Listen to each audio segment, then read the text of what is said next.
It's the same one where that. Here. Oh, that's what I Those thought aren't you said on yet. earlier. And then I thought, did we say south? I don't know south at all. Yeah, northeast. Yes, it's northeast. It's like this side of the deep Lights river. on. Yeah. Sounds pretty cool.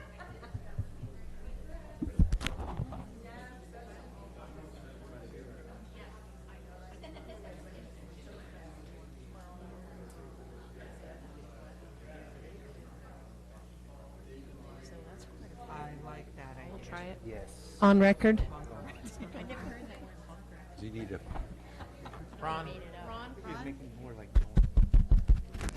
On record. On record. muted in there? Oh no! We're muted! Some guy, I forgot your name. Yeah. It's not Charlie anymore. On record. On record. On record. On record. Woo-hoo.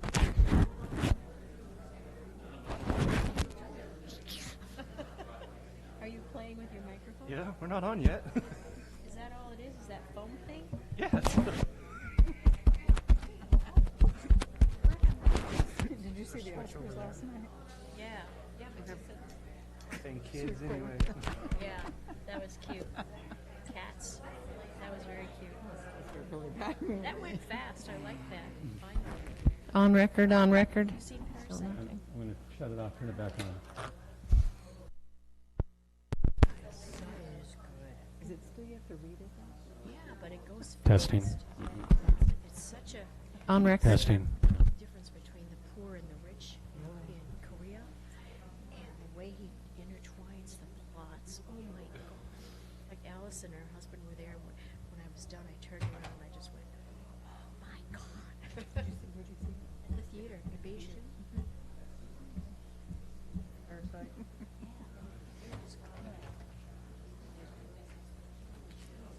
So they did well by Want some Ramdon now? You want some Ramdon? Yeah, absolutely. Okay.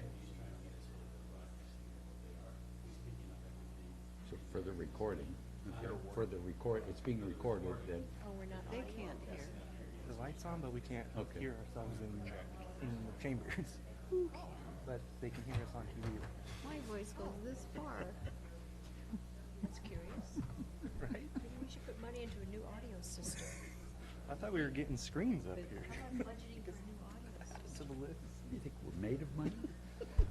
Why, we could just do closed caption on our screens. Wait, isn't that on the agenda next? Yeah, yeah. When we come back, it'll be Hollywood. Use them at the state capitol.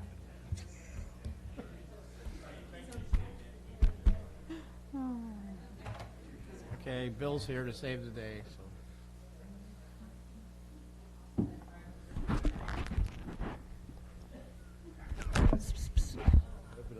It always works. Everything we say. Yep. Hold it. It's dead. Use that. So it's not surprising, we've got a little technical problem that we know you want to hear us, and not all of us speak as loud as I. So we're trying to get the mics to amplify into the audience that's being recorded, but not loud enough for you to hear. Bear with us, if you will. I think this is where we deduct from the city manager's pay for time, so it's okay. For every minute? Every minute.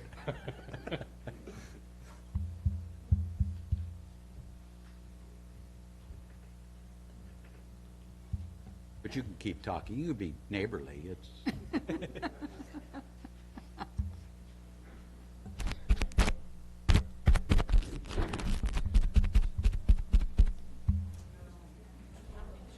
No, no. They don't stay very long. You have to like see it quick. Yeah, I'm sure it'll come back though. Regular theaters like that now, too. Well, they said that they were going to Americanize it so you didn't have to read it. And I'm like, oh, good. I'm that audience.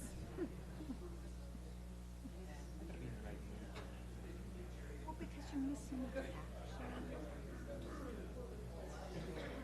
I'm watching it at home. pause it. I can see it already. Yeah. Now, see, the girl with the dragon, with the Tattoo. tattoo, I watched all of those, but I mean, it was like, and then they came out with the, didn't have to read them. And I'm like, oh, then, but they Americanized it. And it wasn't as good. They weren't as good. In English? Uh-huh. In English, it wasn't as good. Yeah, because it was different actors too, so. And then they saved like one word. We just watched, was it Valentine? It's on Netflix or something, I don't know. But it was the same thing. It was like, dubbed over.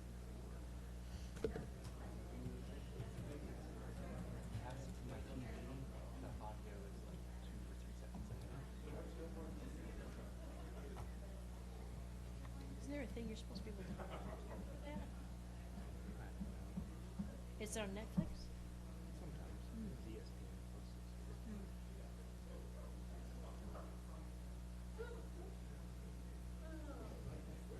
Yeah, you should.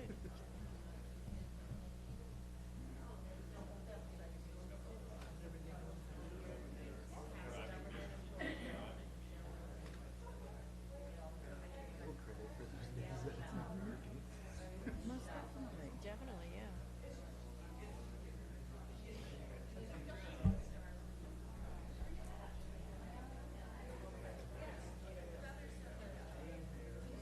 Okay, so.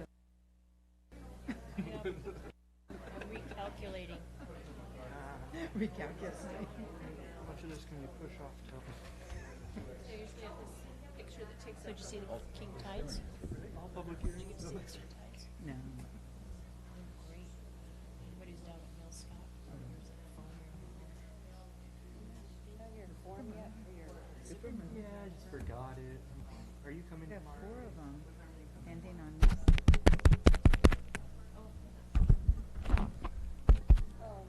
Testing, testing. That's working. I think Mics are it's on? working. Are you picking it up? Yep. On record. All right, call to order the City of Lincoln City City Council meeting of February 10th, 2020, 6:07 PM. Roll call, please. Dick Anderson. Yes. Judy Casper. Here. Deanna Hinton. Here. Riley Hoagland. Diane Coos. Present. Rick Mark. Here. And Mitch Parsons. Here. Please join me in Pledge of Allegiance. Pledge allegiance to The flag of the United States of America and to the republic for which it stands, one nation, under God, indivisible, with liberty and justice for all.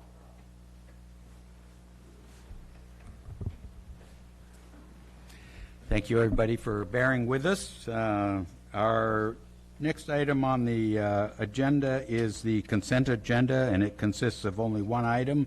That's the minutes of a joint City Council and Planning Commission of October 7th, 2019. And for those who might have looked in the packet, the minutes were a bit scrambled.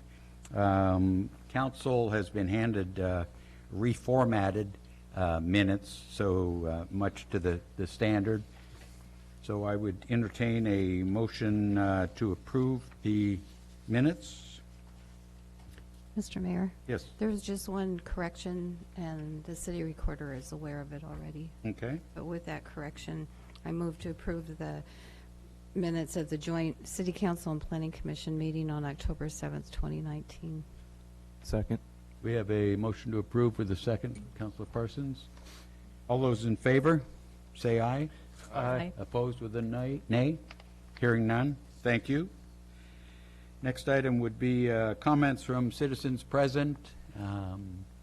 Has anybody in the audience signed up and would like to make a comment to council? If so, come forward. Seeing none, Somebody. please, come forward. Not on agenda items where we'd, what do you have in particular? There's a public hearing. Yep, so, yeah, absent the public hearing. Mr. Roloff, you're okay? I missed. You're going to wait for the end?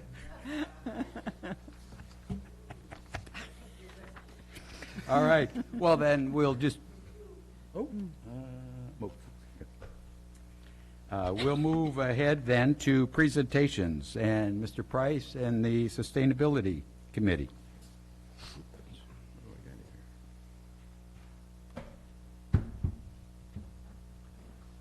Good evening, Mr. Mayor and Council. My name is Dave Price. I live in Lincoln City, and I am one of the volunteers that serve on your 5-person Sustainability Committee.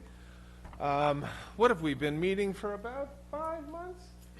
5 months constituted. We interviewed with Mitch and some others over the course of the summer. At least I did. I'm not sure who interviewed other members, but it's been an interesting ride so far, and it is our understanding as a group that we've explored different ideas with, ably assisted by Anne Marie Skinner. We really appreciate her help.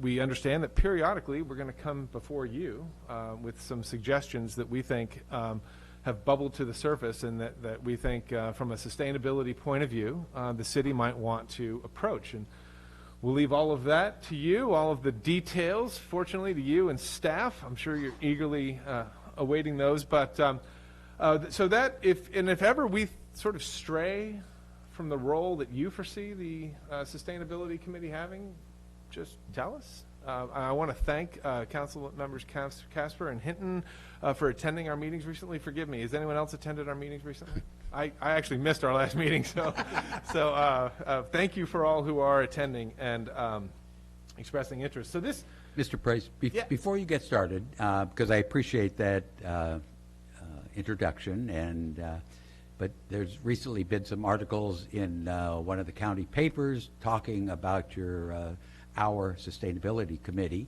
and some less than attractive discussion items. I saw a clarification the issue after, but I wondered if you wanted to take any opportunity to address those on behalf of your committee.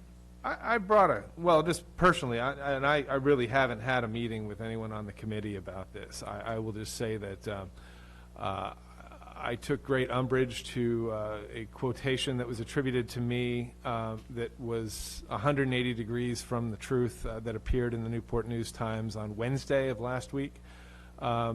It basically said, Price said we should shame local businesses, even naming one, into participating in some sort of switching to sustainable products, when in fact my quote was the opposite.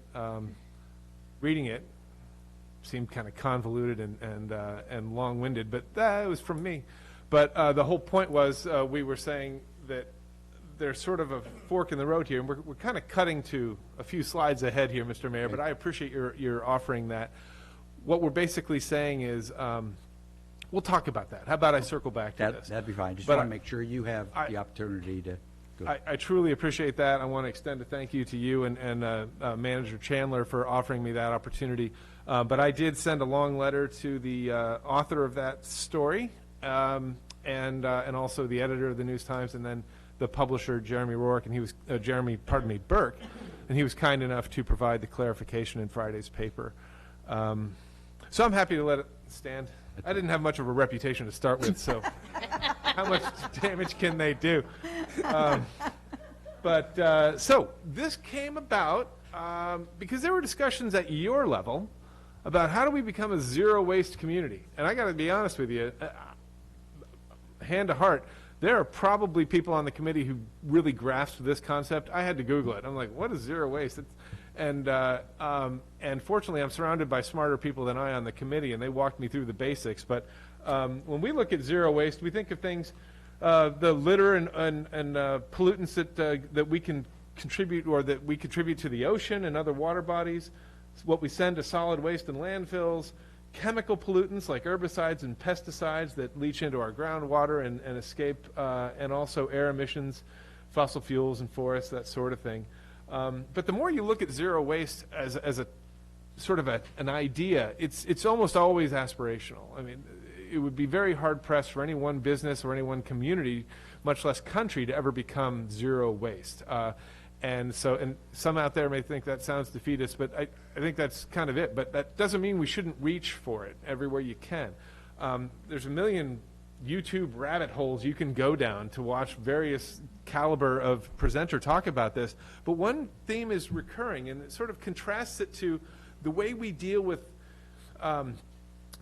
resources so much in this country is this linear plan, right? We pull something out of the earth, we mine it, we pump it, we do something, we get it, we make it into something, we use that thing once, and then we dump it in a hole and forget about it.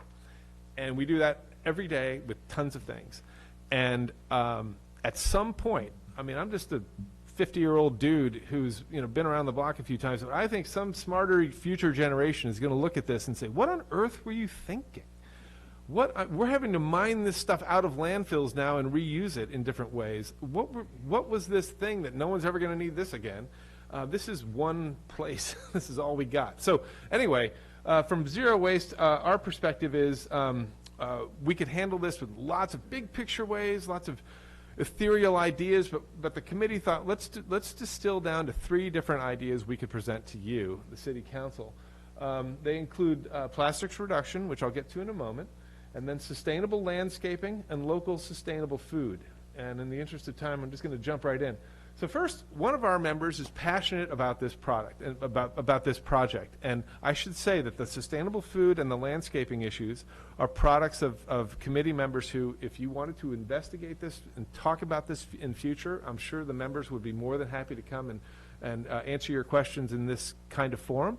And I want to thank the entire committee is here tonight, by the way.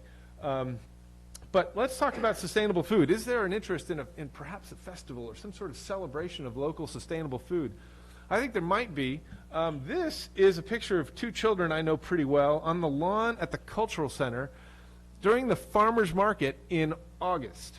August, as we all know, is kind of peak season. Now, if you were to set these 2 adorable children in the lawn of the community of the Cultural Center this August at the farmers market, they would be trampled, would they not? This shows the growth of the farmers market over the last 15 years and the depth of my photo archive. So these people are eating some fresh blueberries here, but that's what we're talking about. The growth that we see from this to the farmers market of today is indicative of the growth of interest in sustainable food. And so we would like the council to consider one way to celebrate that, to make people aware of what they can grow here in their homes in Lincoln City, and also celebrate those restaurants and businesses here that cater to those interests in locally grown and sourced materials. So the idea was to consider something like a Flavors 101 event. Now here we defer to the marketing geniuses within the pool of Ed Drystad to how to really do this and name it appropriately. But we're picturing some sort of week-long food festival, partnering perhaps with the Culinary Center and Explore Lincoln City, something that would appeal to locals and tourists and would feature local, sustainable, healthy solutions. In fact, folks in the front row here are pictured here eating mussels, freshly prepared, right where they were harvested on 15th Street on the rocks right here in Lincoln City. So Lincoln City, sustainable, fresh, healthy food abounds, and you don't have to go far. We could walk there from here in about 5 minutes. That's Dave Price doing the cooking. Well, that's actually Paul Robertson doing the cooking, but thank you.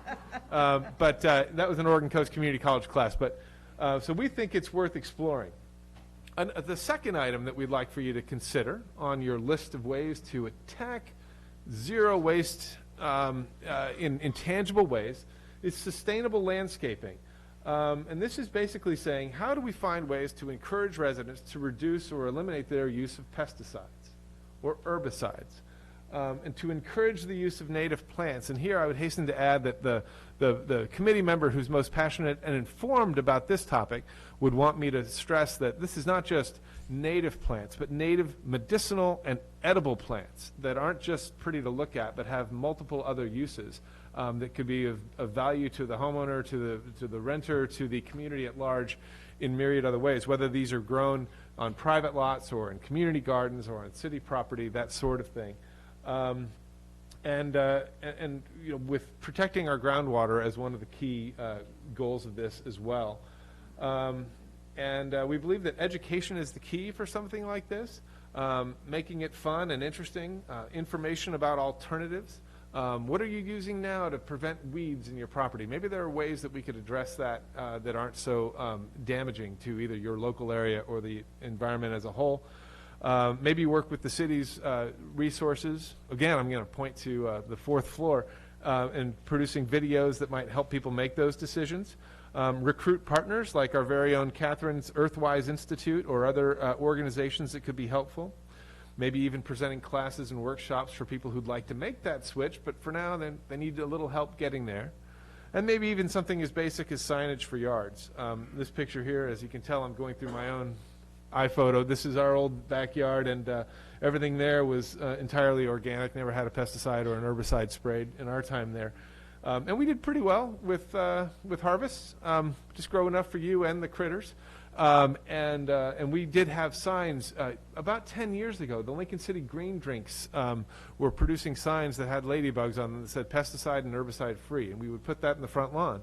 So in the event someone drove by, they'd say, "Oh, that's interesting. I didn't know you could grow that dahlia without any of these amendments." And so just something to consider. We think that there's tremendous opportunity there, and I also think that it might be one of those things, if you were considering this, maybe we could do some testing of, forgive me if this is already being done, but robust testing of what chemicals are in the water at places like 26th Street, where you see water that has come through neighborhoods and is being jettisoned out towards the beach through our various culverts. What exactly are we placing on the beach? And that might give us a starting point to help answer to the citizenry, well, why are we doing this? Well, it might be nice to reduce X, Y, or Z from entering the waterways, not to mention all of the homes and properties around Devil's Lake. So that leaves us to part 3. We do want to be respectful of your time here. So plastics reduction. This is something that I think the entire committee is on board with. And we can approach it from a lot of different ways. We kind of approached it from a economic standpoint, because I think that there's a real, I've been in business here, for those who don't know, since about 1996, exactly 1996 actually, and I think that every city needs an identity, and we wonder sort of what is ours. I mean, right now it's kind of the place to find glass floats, which still remains the most genius piece of destination marketing I have ever seen. But I do think that every year that every city adds, every other city adds a certain glass foundry or a promotion of this or that, we run the risk of someday finding a promotion that doesn't have the attraction and the allure that it once did. And so what are other ways that we might set Lincoln City apart? What could that image be? And I think that there's a lot of things to recommend Lincoln City. I mean, we have striking bay views, we have killer surf views, we have wonderful places to walk and find sand dollars and to just enjoy sunsets and sunrises, and these are all critical to visitors, but many of our visitors tell us that we're here for a beach getaway, and we've chosen Lincoln City because of proximity or because of these other reasons, or my favorite hotel is here, or my favorite VRD. Those are all wonderful reasons, but for many people, they're looking for that. And what differentiates our beach from any other beach? And it's a fair question, considering that 2 of these photos are from Bandon, and one of them, and the other 2 are from Seaside. And so beaches are beaches, and they're all spectacular. We need to find ways to find other ways to sort of anchor ourselves in the hearts of the visitors that we want to come back over and over again. And we believe that one of the ways we could do that is by creating an identity of Lincoln City as Oregon's greenest beach, a destination that means something more than just having shoes as wet and sandy as mine are right now, because I made it to the beach for work, actually, this afternoon. So that is what we're about. And how do you think we can get there?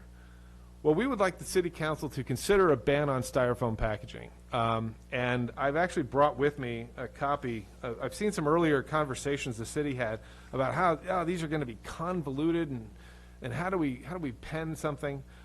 We don't have to rewrite the script here. This is a 1.25 page prohibition on PSF, or polystyrene foam, for the city of Florence. It's very simple.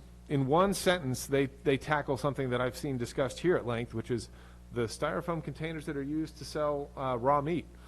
Just call that out and say that's not what we're after here. We're talking about packaged to-go food items, whether that comes from a line at a hotel bar for a breakfast bar, or a convenience store, a grocery store, or a restaurant. It's really quite simple. It's really quite clear. Everyone can understand it. It's in layman's terms, and it's not a heavy lift. And I've seen a lot like this that I think Florence probably used as a model. So we think that there's an opportunity there to do it. The alternative being some sort of voluntary ban. And this is what led to my problems with the being misquoted. We went into a lengthy discussion about how doing some sort of voluntary thing where the city is managing social media channels to recognize businesses that have switched to sustainable packaging, like Old Line Lanes, or Jay's Fish and Chips is using these cool paper containers now, compared to find some business that's not, and saying, oh, either we're going to totally ignore you and shun you, or someone's going to post photos of the stuff you're using, and that seems like a kind of a backwards way to do it, and it seems like a half measure.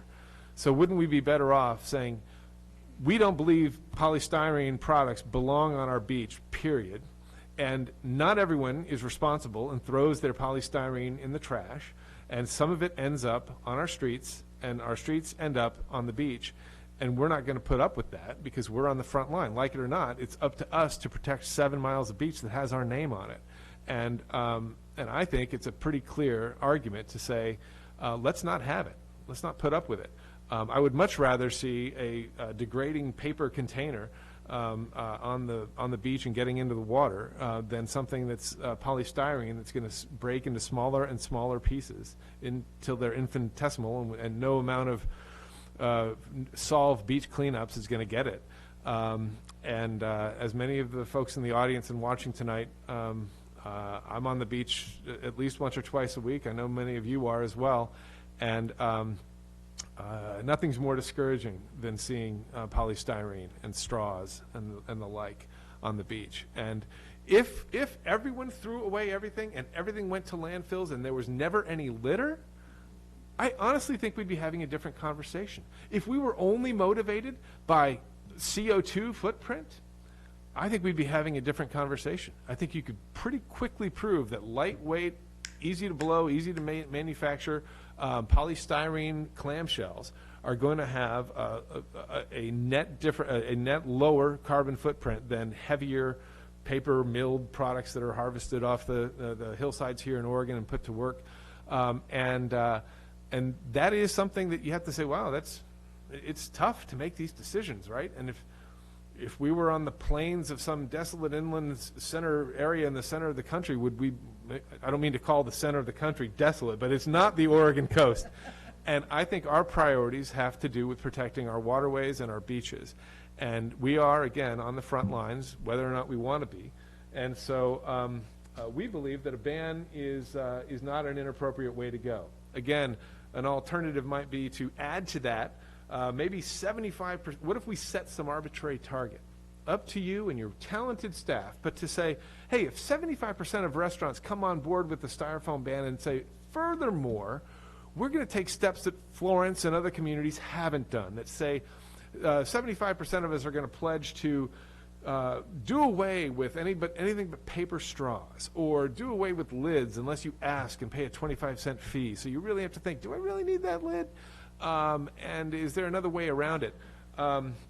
I use the word compostable here. I don't want to get into the conversation about compostables. You have a resource in North Lincoln Sanitary that is very well informed on what is and isn't compostable. There's new rules all the time that seems that anything that contains food is basically harder and harder to put into compostables.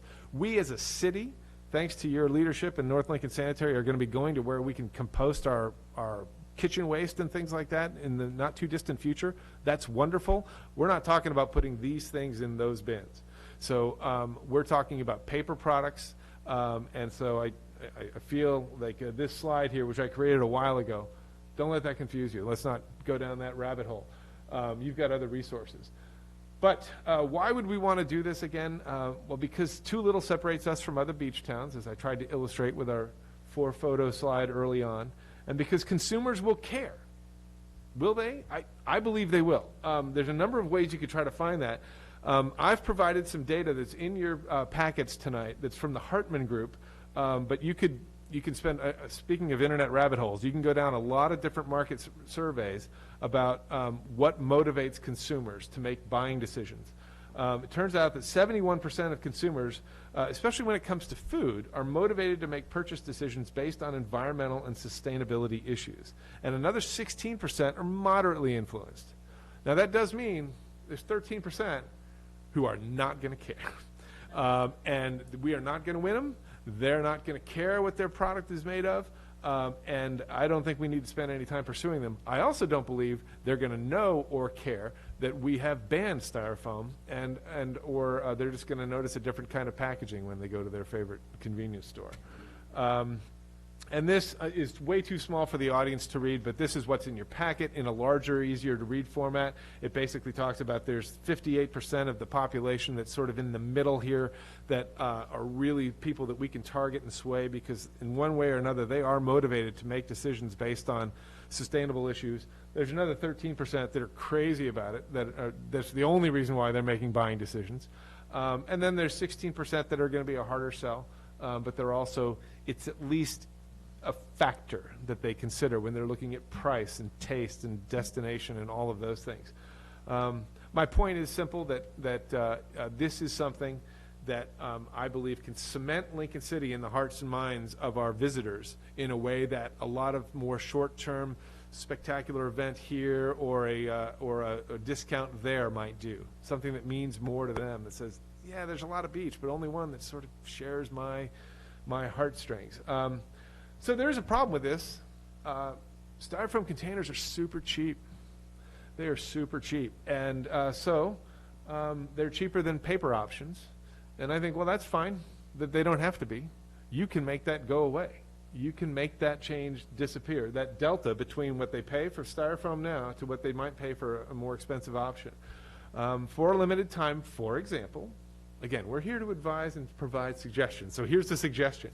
You could invest a small percentage of the precious TRT or general funds to cover the cost differential for participating businesses. What they pay for Styrofoam products now, based on invoices they save for a quarter, compared to what they pay when they change. And whatever that delta is, and you might say, hey, we'll do this for a year and a half, 3 years. Whatever that is, it's up to you. And then you have other sort of nuancy things that you need to work on. What about the Old Line Lanes of the world or the Jay's Fish and Chips who are already not using Styrofoam anymore? So what do you do for those folks? I don't know. We don't presume to know all the answers. Y'all earn the big bucks. So that is, these are considerations certainly, but I don't think any of them are hurdles. Certainly not hurdles that you can't clear. And so the net increase then to those businesses, that would be $0 for that 18 months or that 36 months or whatever. Any business that says, I'm forced to switch, why are you always telling me what to do? Well, sometimes we have to drive 35 when we'd rather drive 45. We have to obey certain laws that we aren't thrilled about. But at least in this case, we're going to take away any sting at all, and you're going to have happier customers. And on top of that, you're going to have more business. You're going to have more publicity. I believe that Lincoln City could truly, if we put together a package, maybe beyond just the straws and the lid fees and of course the polystyrene or PSF, polystyrene foam ban.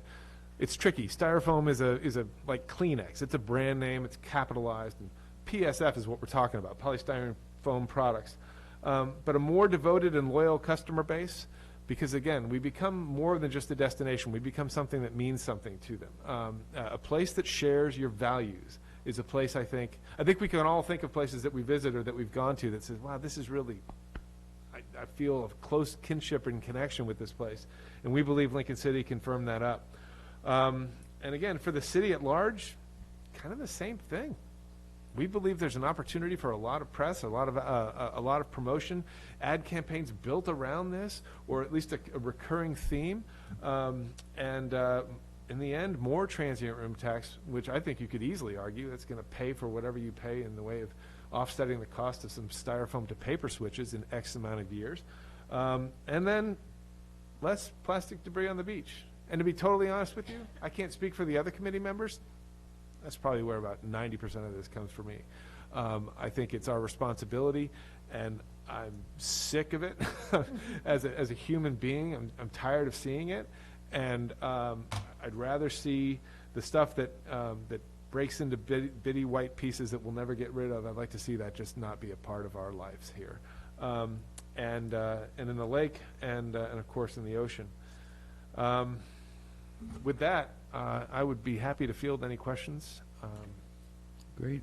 Nice presentation. Thank you. Well done. Questions? Counselor? I have something. Thank you very much. I am so excited that you all are together now and have been meeting 5 months already. And I really appreciate your diving deep into this.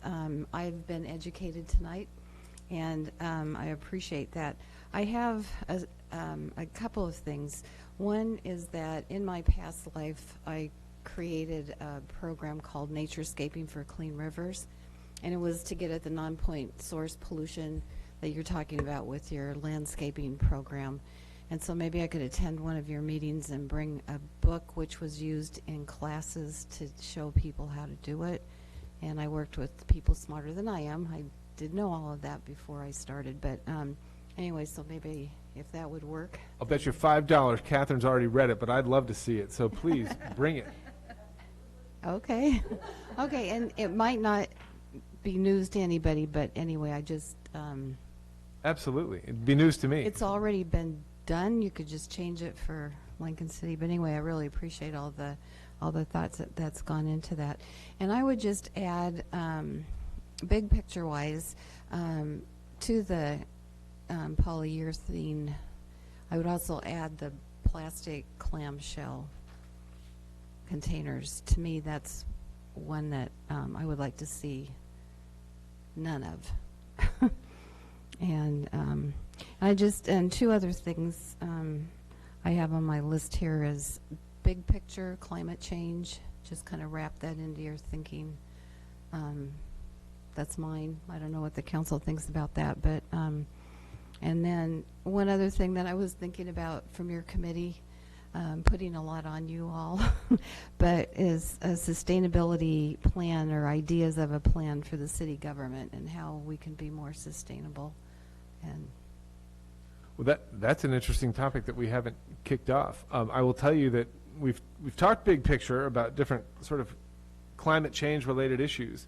And I'm not going to speak for the other members of the committee here, but I will tell you that personally, I find that we could easily outstretch our means and our abilities to impact things at too grand a scale. I think that by making smaller concrete steps, we can take smaller bites of that and also apple. Just for that one a little bit, the city of Milwaukee has already put together an action plan, and so you can do a little bit of cheating and look at their website because it's really got a lot of great ideas. Well, thank you, Councilor Hinton. And on your point about the plastic clamshells, again, we feel like we're handing off the football when it comes to the not like a wonderful Patrick Mahomes, go Chiefs, but we're handing off the football to you to say this is what we believe would resonate. We believe there's a business case to be made for this styrofoam ban as well as a natural resources case. And if you decide to pursue it, I would applaud and encourage adding clear plastic clamshells. I would also encourage a roundtable with some of the grocers and the restaurants that would be impacted. I think that has to be a two-way communication.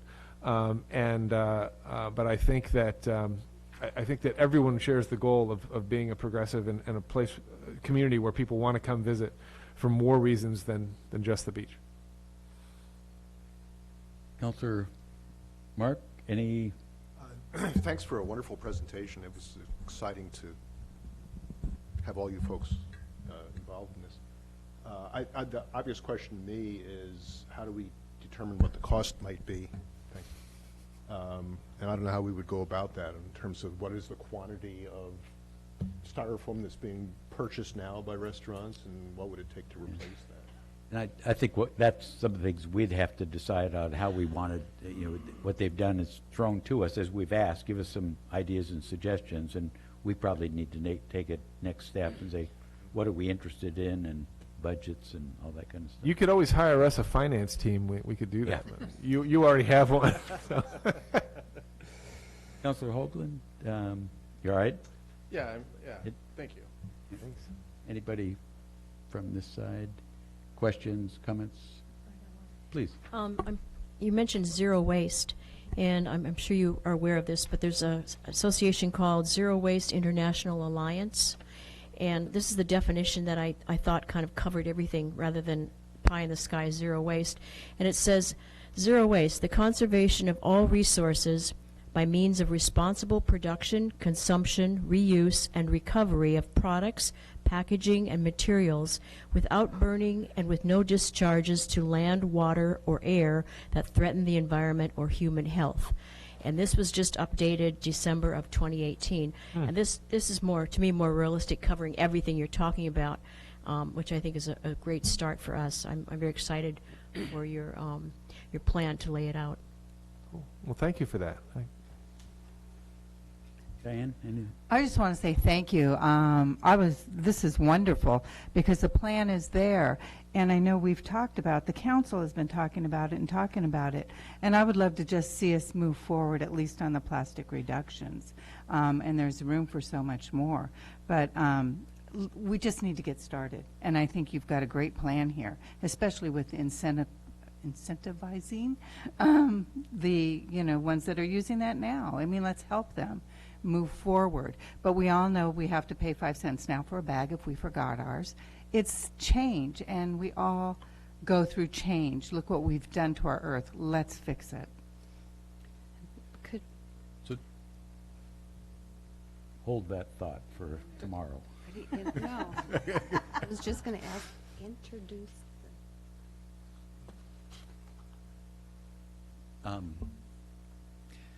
David, again, thank you.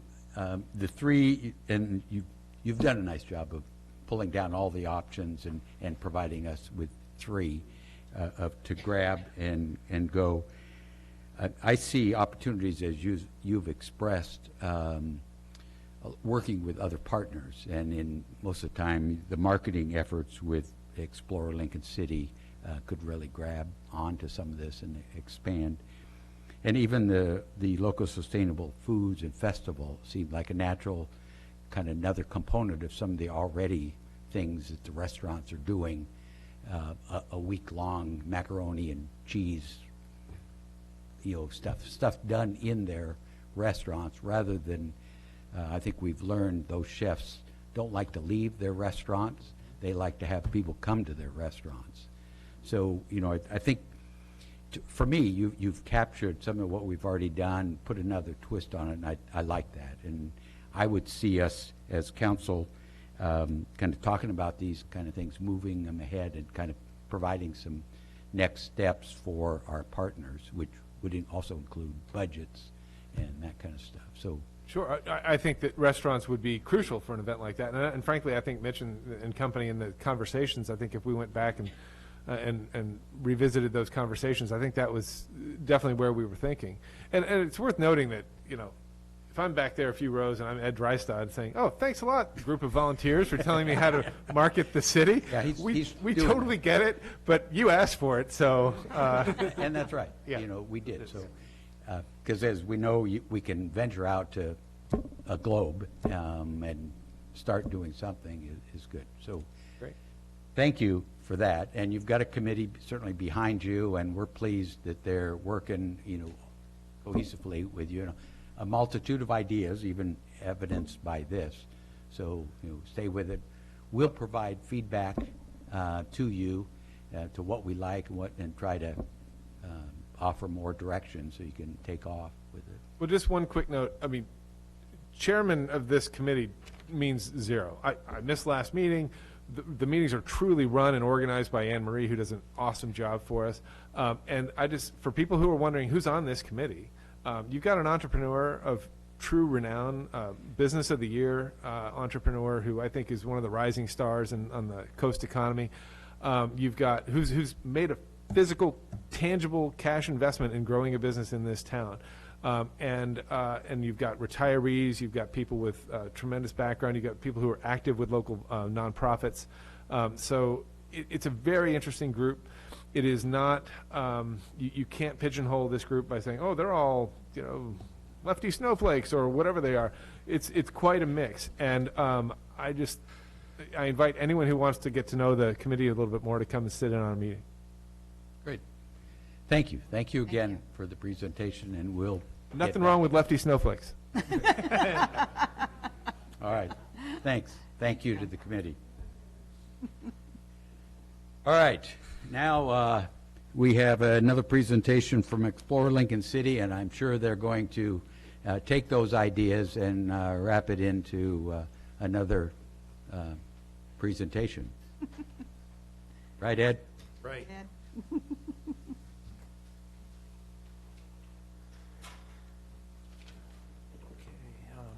I'm Ed Drystad. I'm the director of Explore Lincoln City, and I'm here at the request of City Council to give an update on what our department has been doing.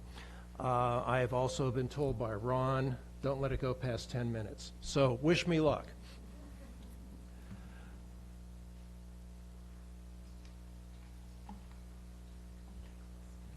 Okay, I can move over here.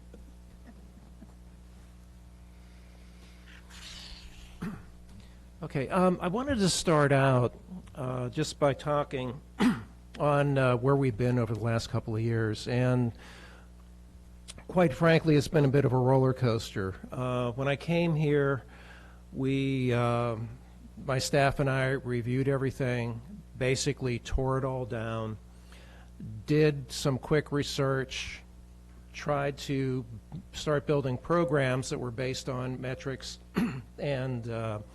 and bring a little bit of discipline to the marketing program, focus our efforts, spend the money where it's going to do the most good, and built up a make-do campaign. We came out with the 7 Miles of Smiles campaign, concentrated our spending in Portland, and did a lot of other things, which gave us time to do the branding study, to try to figure out exactly who we are, what we want to be, and where to go. By 2017, we had built out that 7 Miles of Smiles campaign, started the city branding project, and established unified city graphics, which we had never, ever had before. We had 13 different city logos, if you go back before then, and now we've got a color palette, an official typeface, and some very nice discipline behind what we're doing. In 2018, we hired a full-service advertising agency to help us express that brand, and tore everything down again and built it back up with the campaign we have now. Which brings us to 2019, where we finally could take a deep breath, get into strategic planning, and get out of the ready, fire, aim mode.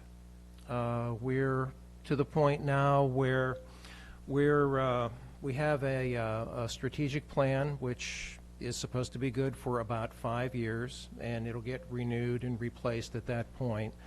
And every year there's a marketing plan that dovetails into that gets modified year to year to make sure that we're doing the best in terms of utilizing the resources that are entrusted to us. The actual strategic plan is being polished right now. We'll be releasing that shortly. I've been going around talking to Chamber of Commerce and some other groups with a little sneak preview of it. But we're to the point, I think, where we're operating in a measured and rational fashion, and it's getting to be a lot more pleasant up there, not being in the, oh my God, we got to fix this right now mode. So the current marketing plan, we've got a media plan, we're starting to build a public relations plan, there's a promotions plan, and an events plan. And just to give you an idea of what some of this looks like, we have campaigns by season. This is the Activate Fall Media Plan. We have an Activate Spring Media Plan, which kicks off the year and leads into the summer. And then another part we call general sponsorship, which is the year-long efforts. There's a tremendous amount of work that goes into this, a tremendous amount of work up front. Whenever we work with BPN, our ad agency, they're given creative work plans that we agree on demographics. There's a whole situation analysis we go through before we do it. And we're working according to plan, which is a big difference from where we were a couple of years ago. Finders Keepers, which, as Dave mentioned, is one of our shining examples. That the only thing I don't like about the Finders Keepers campaign is that I didn't think of it, so I can't take credit for it. But other than that, it is brilliant. You know, way back when I was interviewing for the job here, I was in Atlanta, Georgia, mentioned to some folks that, yeah, I'm talking to this town out on the coast, Lincoln City, and the first thing they said was, aren't those the folks that put out the glass floats?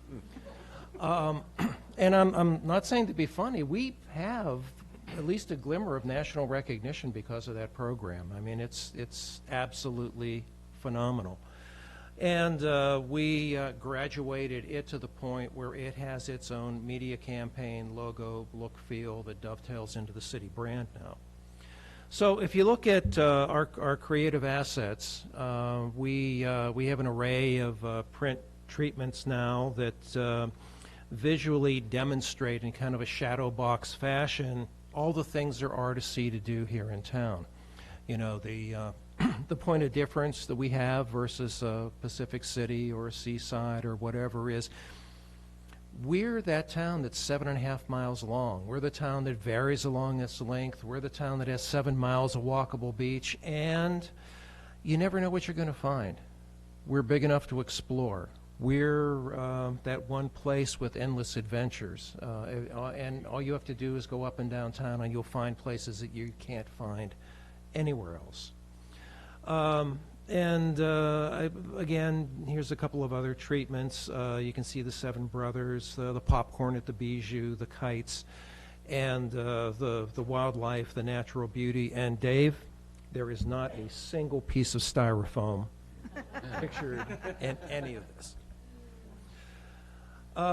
Finders Keepers, this is last year's poster and this year's poster. Again, we're expanding on that brand. We're relating it back to the city fonts and colors and look and feel, and really taking advantage of the equity that we have built up around that Finders Keepers program and brand. It's now the Discover Random Acts of Fineness is what we're telling people about Finders Keepers. If you go up to Portland, that's where we spend most of our money. Portland's an expensive market, and it's hard to make a big dent there, but we do as much as we can to make sure that they know about us. We're the easiest beach to get to. We're the best beach to get to. We want to be Portland's beach, and we're working really hard to make that happen. If you go up there, we have signage on buildings, and there's the Finders Keepers poster there. We have wraps on the MAX trains, and if I can get this to work, there you go. The brand comes to life and it moves. And then it moves back. But it's so much fun to go up to Portland and see one of these roll by. I mean, there's our brand, you know, brought to life, and it is basically a moving billboard. It's been a lot of fun doing the work, and it's a lot of fun to make that happen. The Shadow Box Paper Cut Creative. We started out with print ads and outdoor boards and wraps on the trains up in Portland and whatnot. This year, we animated those, and if you put on KGW or any of the other TV stations up in Portland, you'd see our brand come to life. We bought a schedule in movie theaters up there, so if you went to the movies on the big screen, you saw our brand come to life. And let's see if I can get this one to play.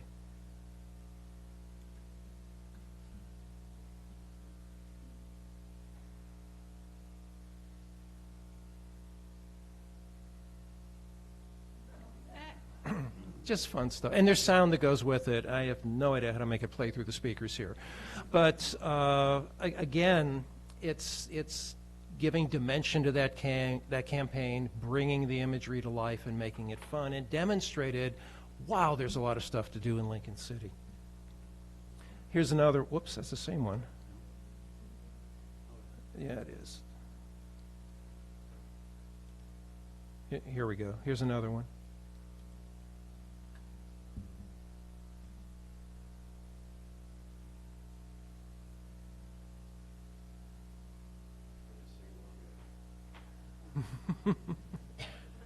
But we've been having a lot of fun with the campaign. When we introduced it, I guess it was wrong to say it has legs. I guess it has tentacles. But the treatments, the elements, everything we have to work with, it's allowing us to bring that whole brand to life. And it's funny, I'll go to tourism conferences and hand out my card. And I've had this happen more than once where the other destination, the other guy that has the job I have in a different city looks at it and goes, how in the world did you pull this off? You know, it's just been a great campaign, a lot of fun, and a lot of credit goes to City Council for taking the risk and telling us, okay, run with it and see what you can do. And we're doing more and more. On June 12th this year, Pioneer Square in Portland, we're going to do a takeover. And have you ever seen those big spheres that you can actually get in and like kind of walk on water on? We're going to have a bunch of those made up to look like floats in Pioneer Square. We're going to have a professional sandcastle maker doing a sandcastle there. We're going to do what's called a monster mural. It's basically a giant paint by numbers set where kids and families and folks can come in and help paint a mural and put it together, and it's going to be artwork similar to what you see in our ads. We're going to have a kite display. The Explore Lincoln City trailer and booth are going to be there. We're going to have a radio street team to play music and draw crowds, and we're going to bring in a little bit of professional PR support to make sure everybody knows what's going on.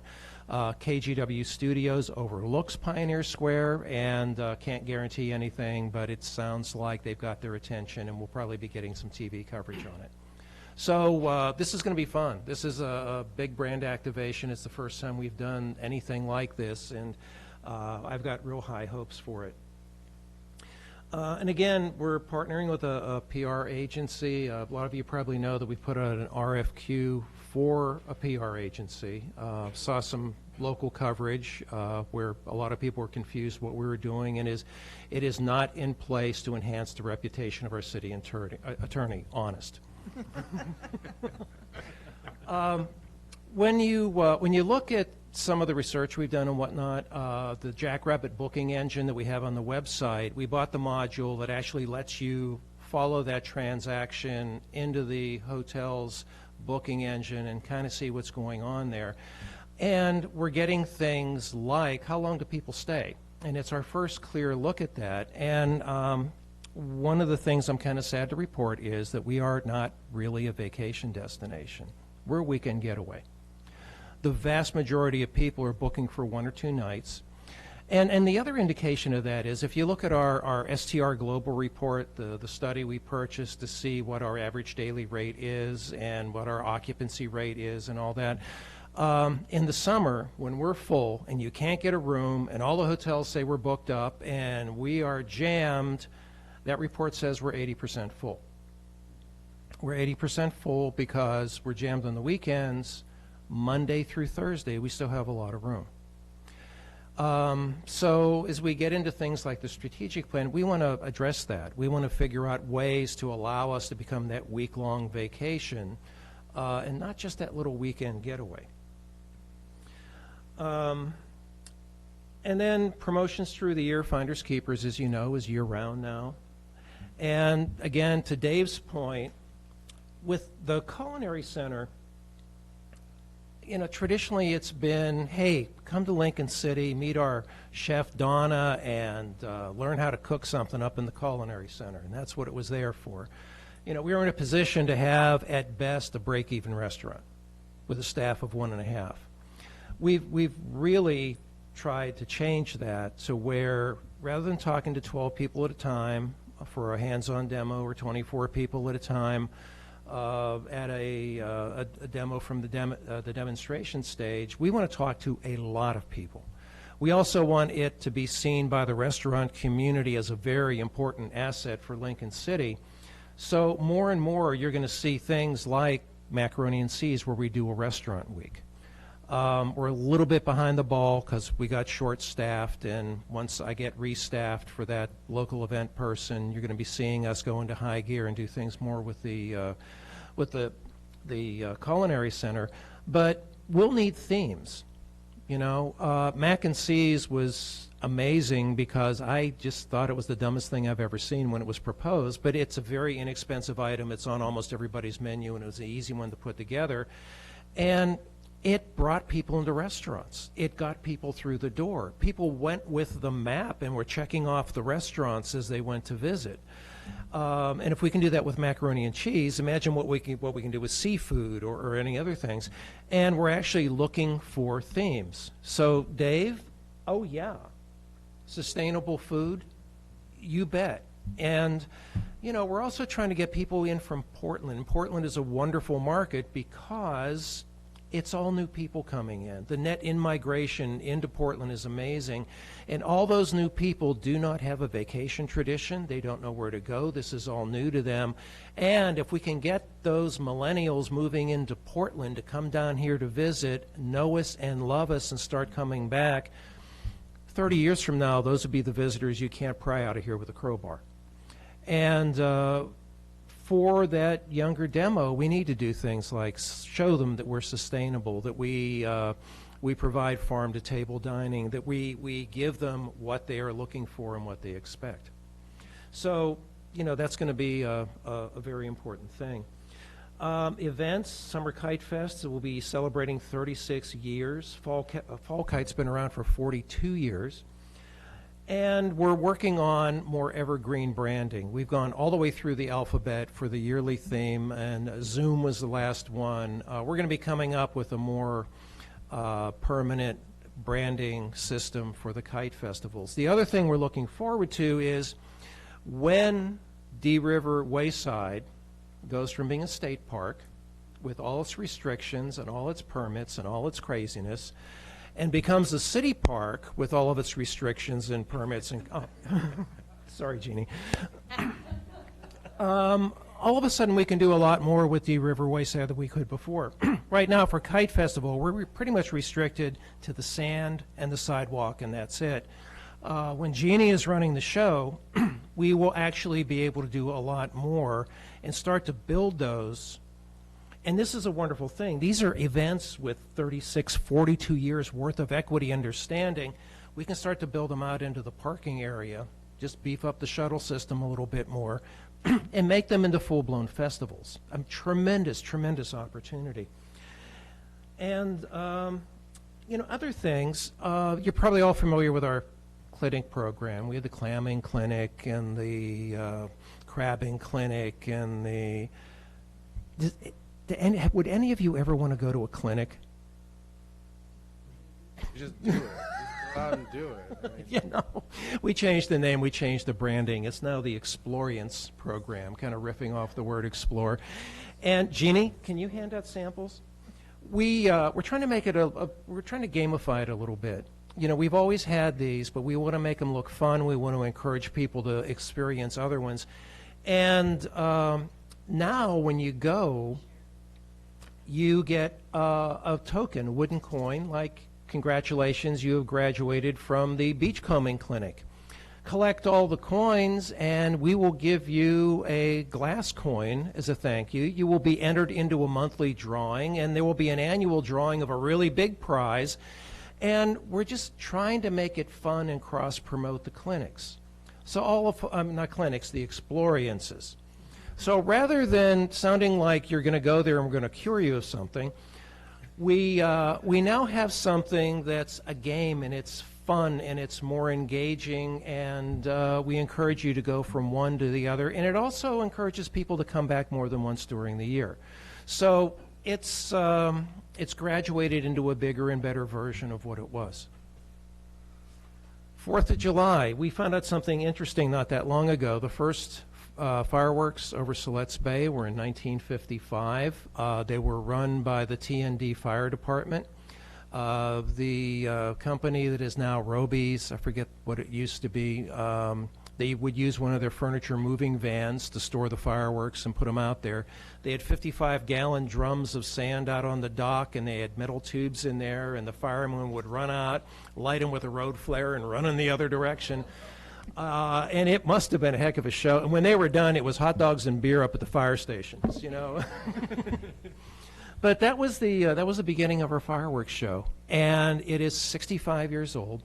And we want to do something special for the 65th anniversary. So we've gone from just fireworks to fireworks that are digital and electronically fired, to ones that are choreographed to music, to adding a couple of food vendors. This year, we're going to push really hard to make it a full-blown festival. So 4th of July, rather than camping out on the beach and sitting there and waiting until it gets dark and the fireworks start, we're going to have face painters, and we're going to have henna tattoo artists, and we're going to have crafters and artists, and just a lot of fun stuff to do, in addition to the bands and the things we've had other times. And again, 65 years, we know we're going to get a crowd. Everybody knows that it's going to be there, and we're just going to make it this big, fun, family-friendly experience like we've never had before. And we're also going to be helping with other things, Pixie Fest, Sandcastle Contest, Antique Week, Tour to Die For, Haunted Taft, and Holiday Lights, which we'll get into in a minute. We're not going to have boots on the ground with clipboards and saying where the porta potties go and being the operations guy, but we want to be the marketing arm for all these things and help them make it happen. So our strategic plan, we have things like creating a strong community partnership statewide and locally. We want to work with ACVA. We want to work with Travel Oregon. We want to work with the casino. We want to work with the outlet mall. We want to work with retailers here in town to help get that brand message out there. And we also want to develop a comprehensive wayfinding system. So when we promise them things and we show them a look and feel and they get to town, it'll be like, oh, okay, yeah, I've seen that, I understand that, and yes, I'm in Lincoln City. We have the wayfinding guy coming in town tomorrow for a tour. He's going to be meeting with almost all of you here on City Council to get your input. So he'll be listening and learning, and after the visit here, coming back to us with a recommendation for entry signs, for maps, for wayfinding, for all the things we need to do to start to get the town looking like what we're promising people they're going to see and experience when they get here. And by the way, that's not an Explore Lincoln City project. We're helping administer it. It comes out of the administration office. It involves all the departments here in town. I'm working with Jeannie. I'm working with Allison. I'm working with everybody to make this happen, and I'm a minor player, and you know, I just get to talk about it because I'm in front of you right now. But it's an exciting thing. It's really going to be great. Again, we'll be doing annual marketing plans and sharing those with us now that we're going to take a deep breath and doing things on a rational basis mode. And also getting back to that idea of going from weekend getaway to week-long vacation. There are two ways to do that, and we need to do them both. One is to get people for more than 3 hours away. The more you invest to get to a destination, the longer you're going to stay. So that's very important. Now, the problem there is my budget hits Portland and vaporizes. It's very hard to go beyond Portland, expensive market, and we have a healthy budget, but healthy enough to maybe talk to Portland a little bit. That's the big reason why I'll be coming to the Budget Committee meeting after we do a test drive of a PR firm saying we really need a professional public relations firm.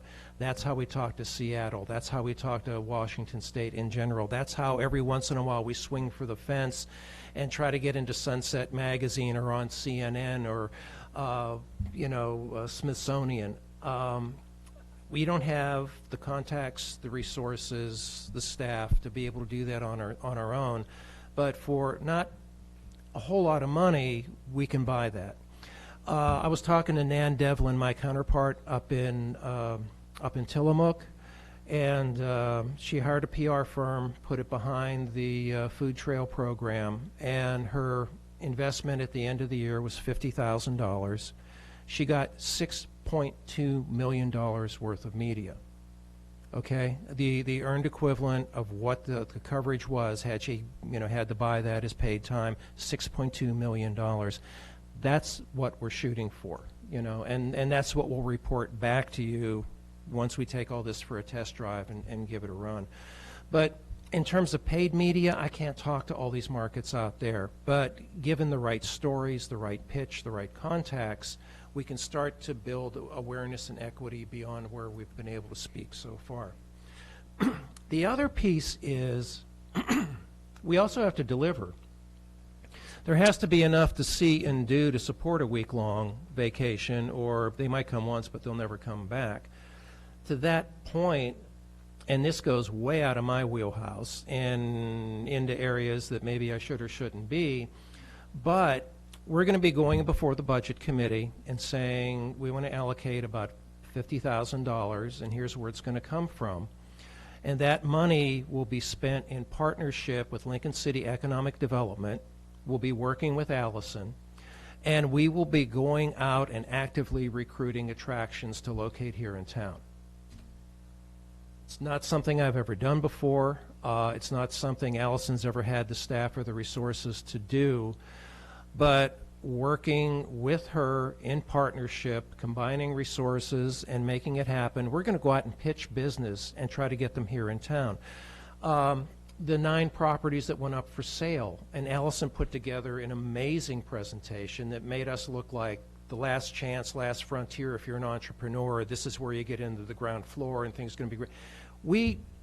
The quality of responses we got were stunning. I mean, we got high-end developers, we got themed restaurant chains, and that was just with those 9 properties with basically one mailing. I want to see what we can do by listing everything in town that's up for grabs, be it city-owned or not, and going out and trying to bring things into town. So if we can bring them in for farther away, and if we can have more to see and do and have a bigger and healthier business community, that's what we're going to try to accomplish. And it's going to be a multi-department effort to try to make that happen.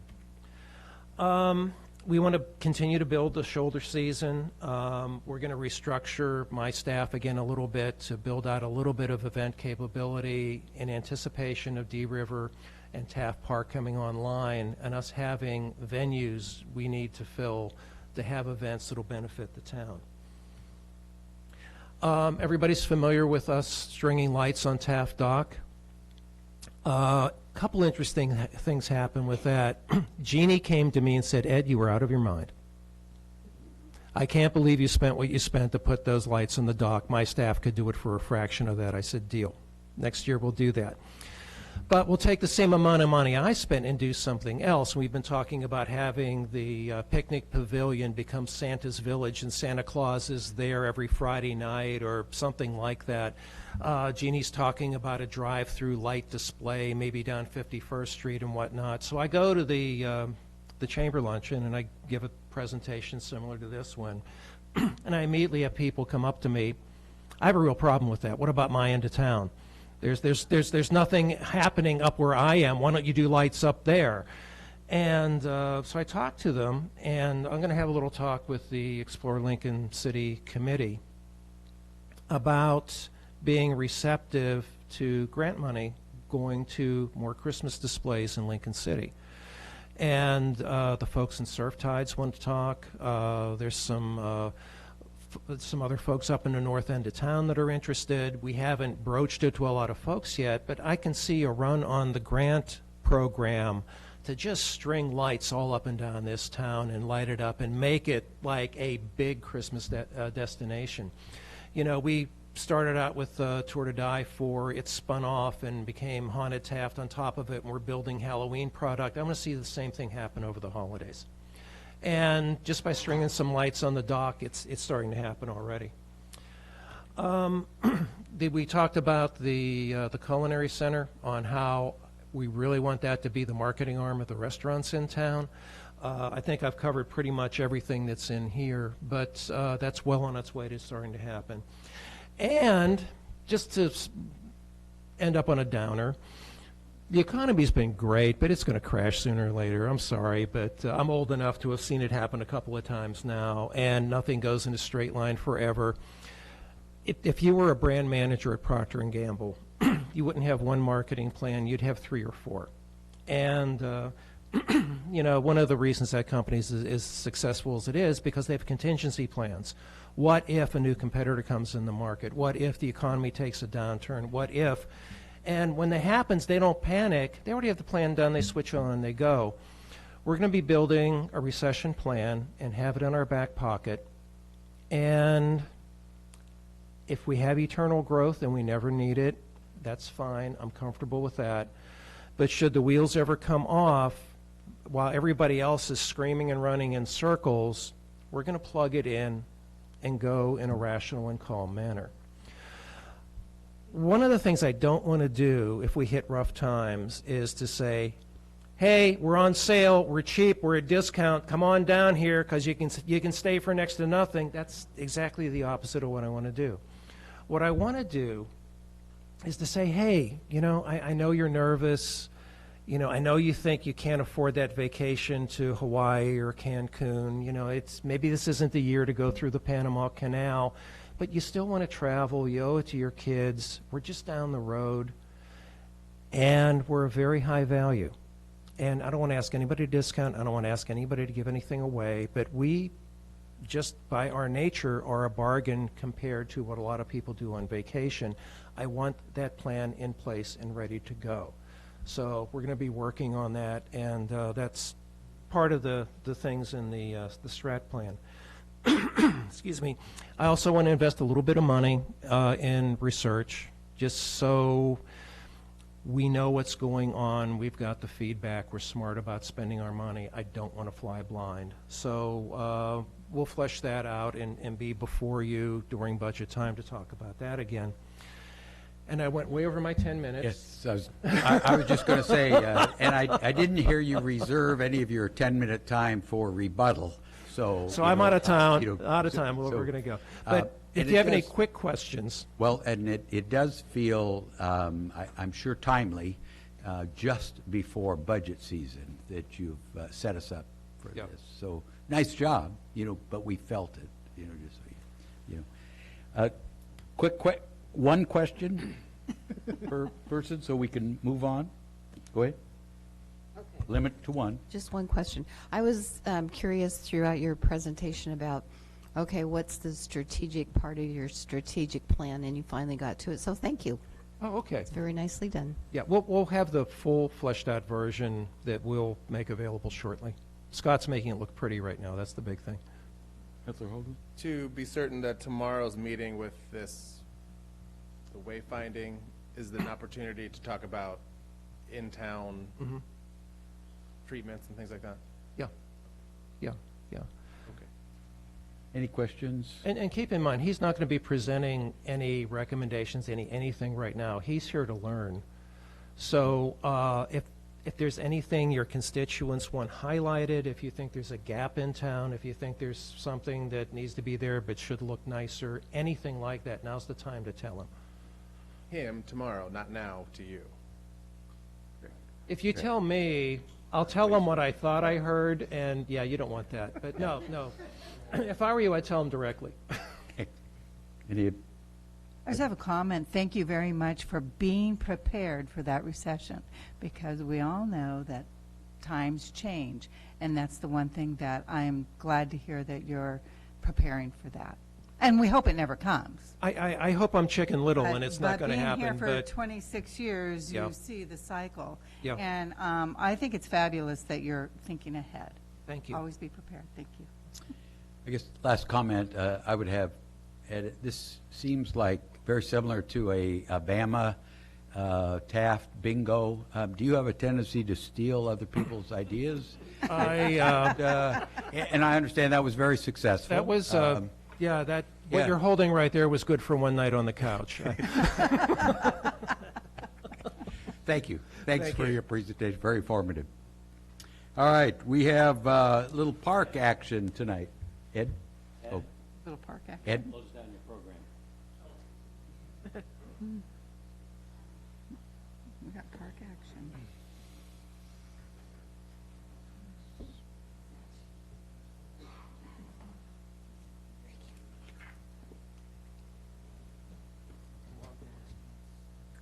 Let me see. Nope. All right.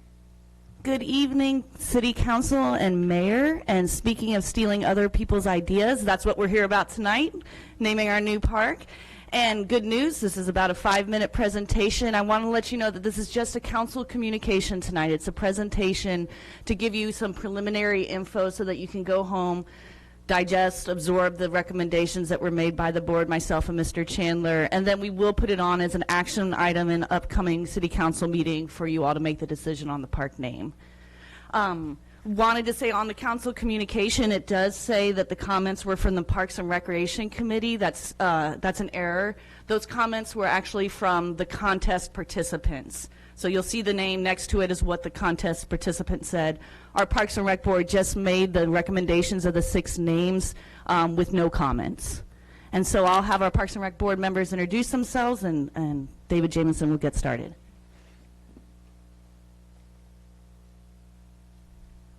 Good evening, Robert Vincent. Thank you. Hello, Robert Crouch.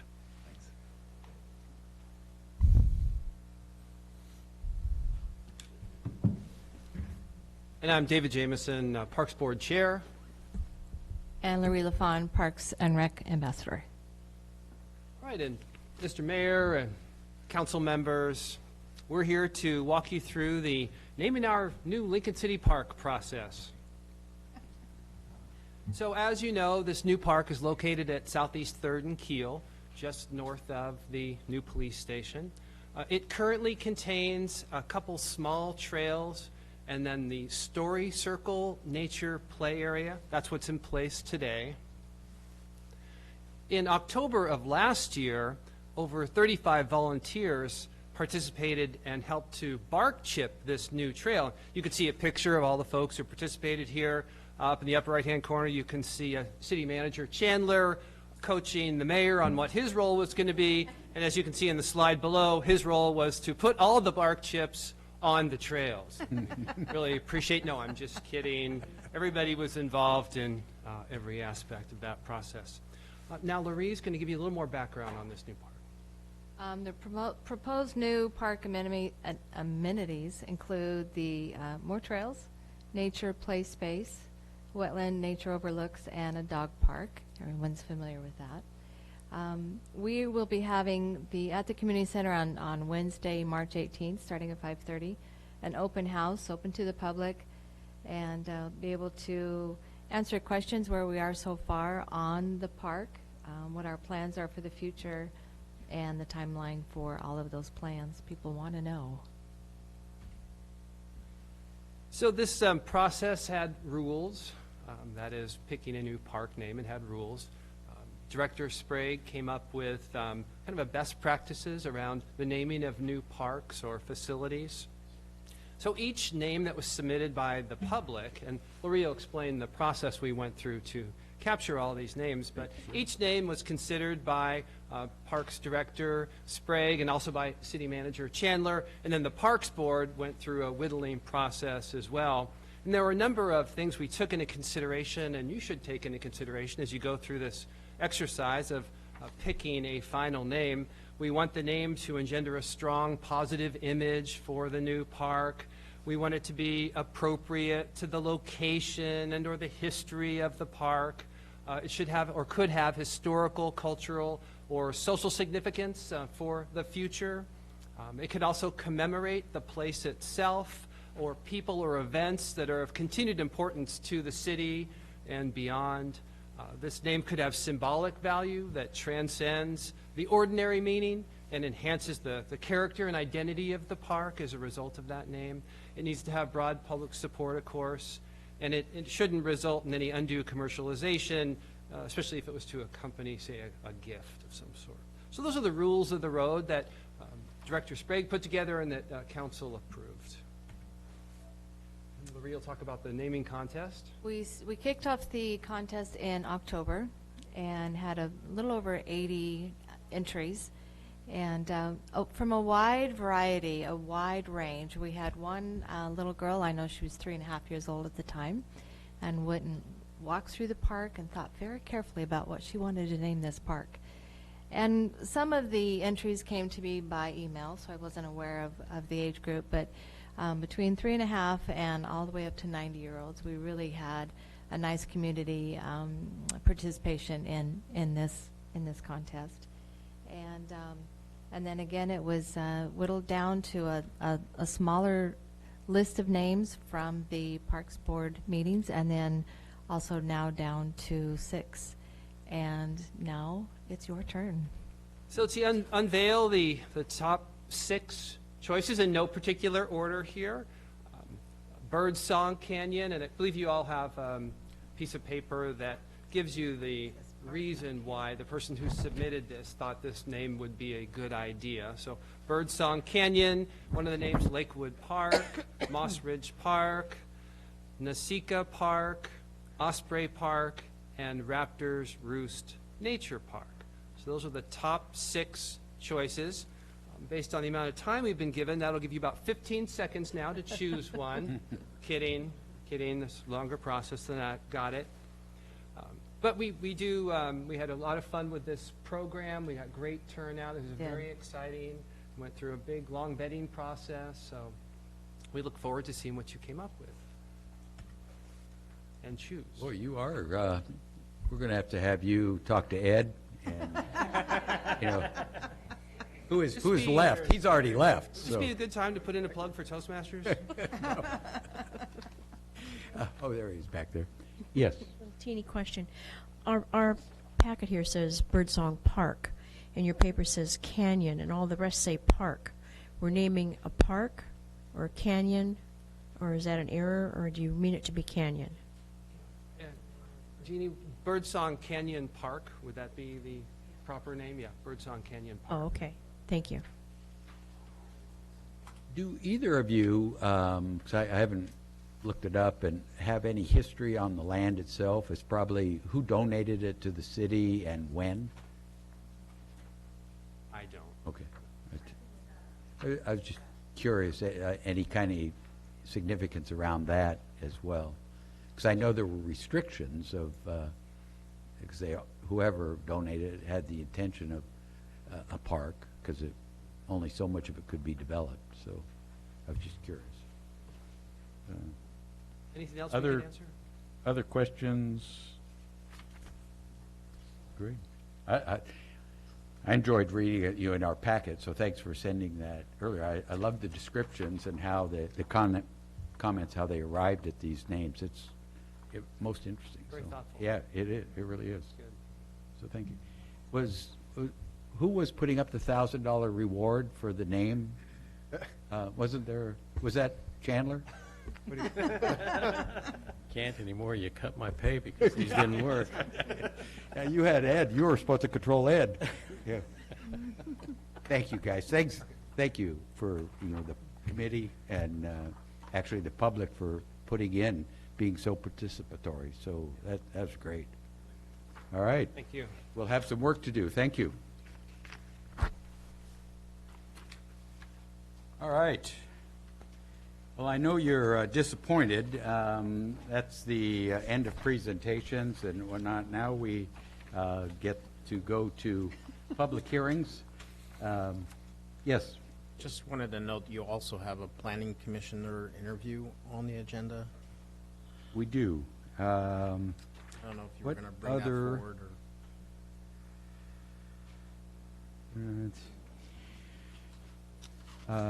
Except, I'm not sure if we don't have people who are here to testify in the public hearings too. And I would hate to. I think last time we left public hearing people in the lurch. So I'm going to keep moving ahead. So thank you. We have a public hearing. If we can call the public hearing to order. This is, it is now 7:29 PM. The hearing is now open to accept public comment on file ZOA 2019 12.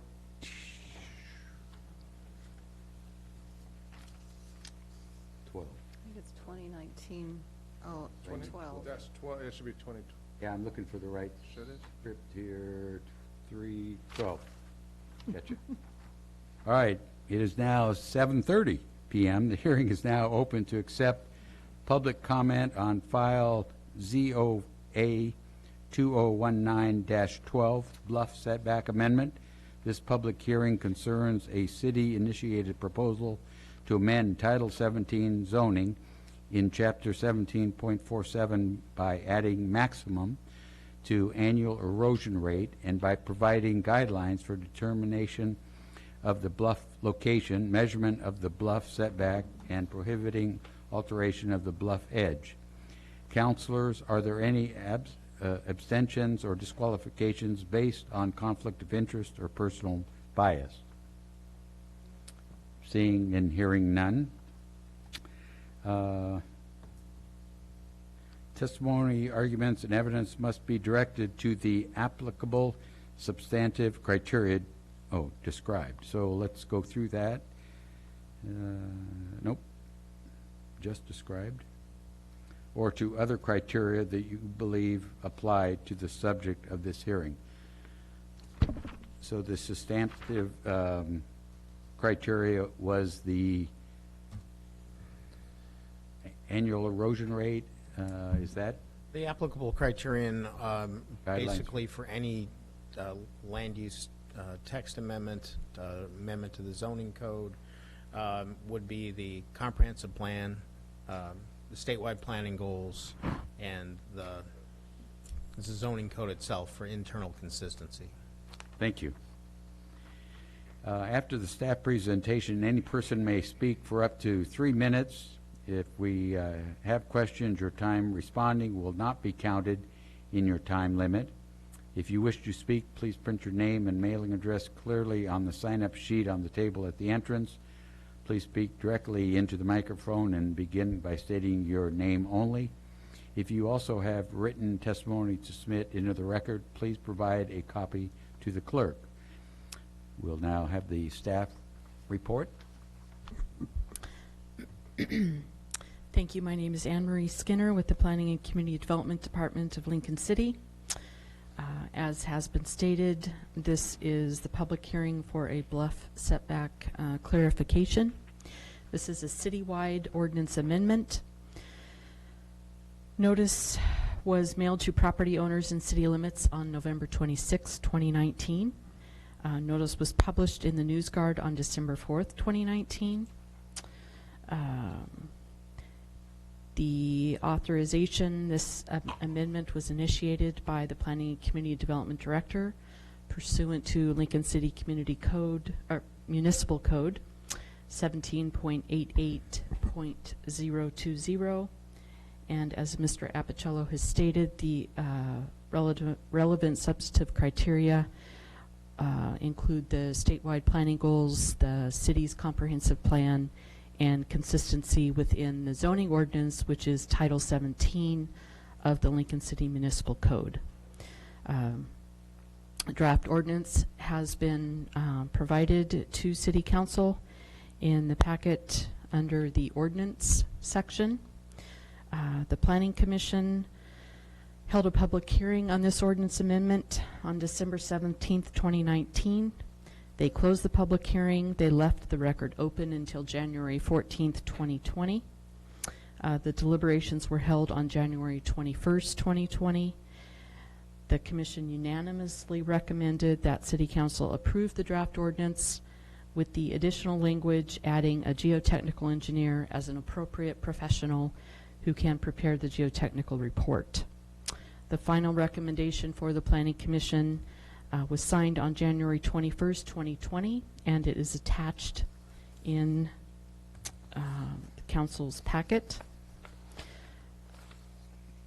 There was a letter received that was also in the Council's packet in support of the ordinance amendment.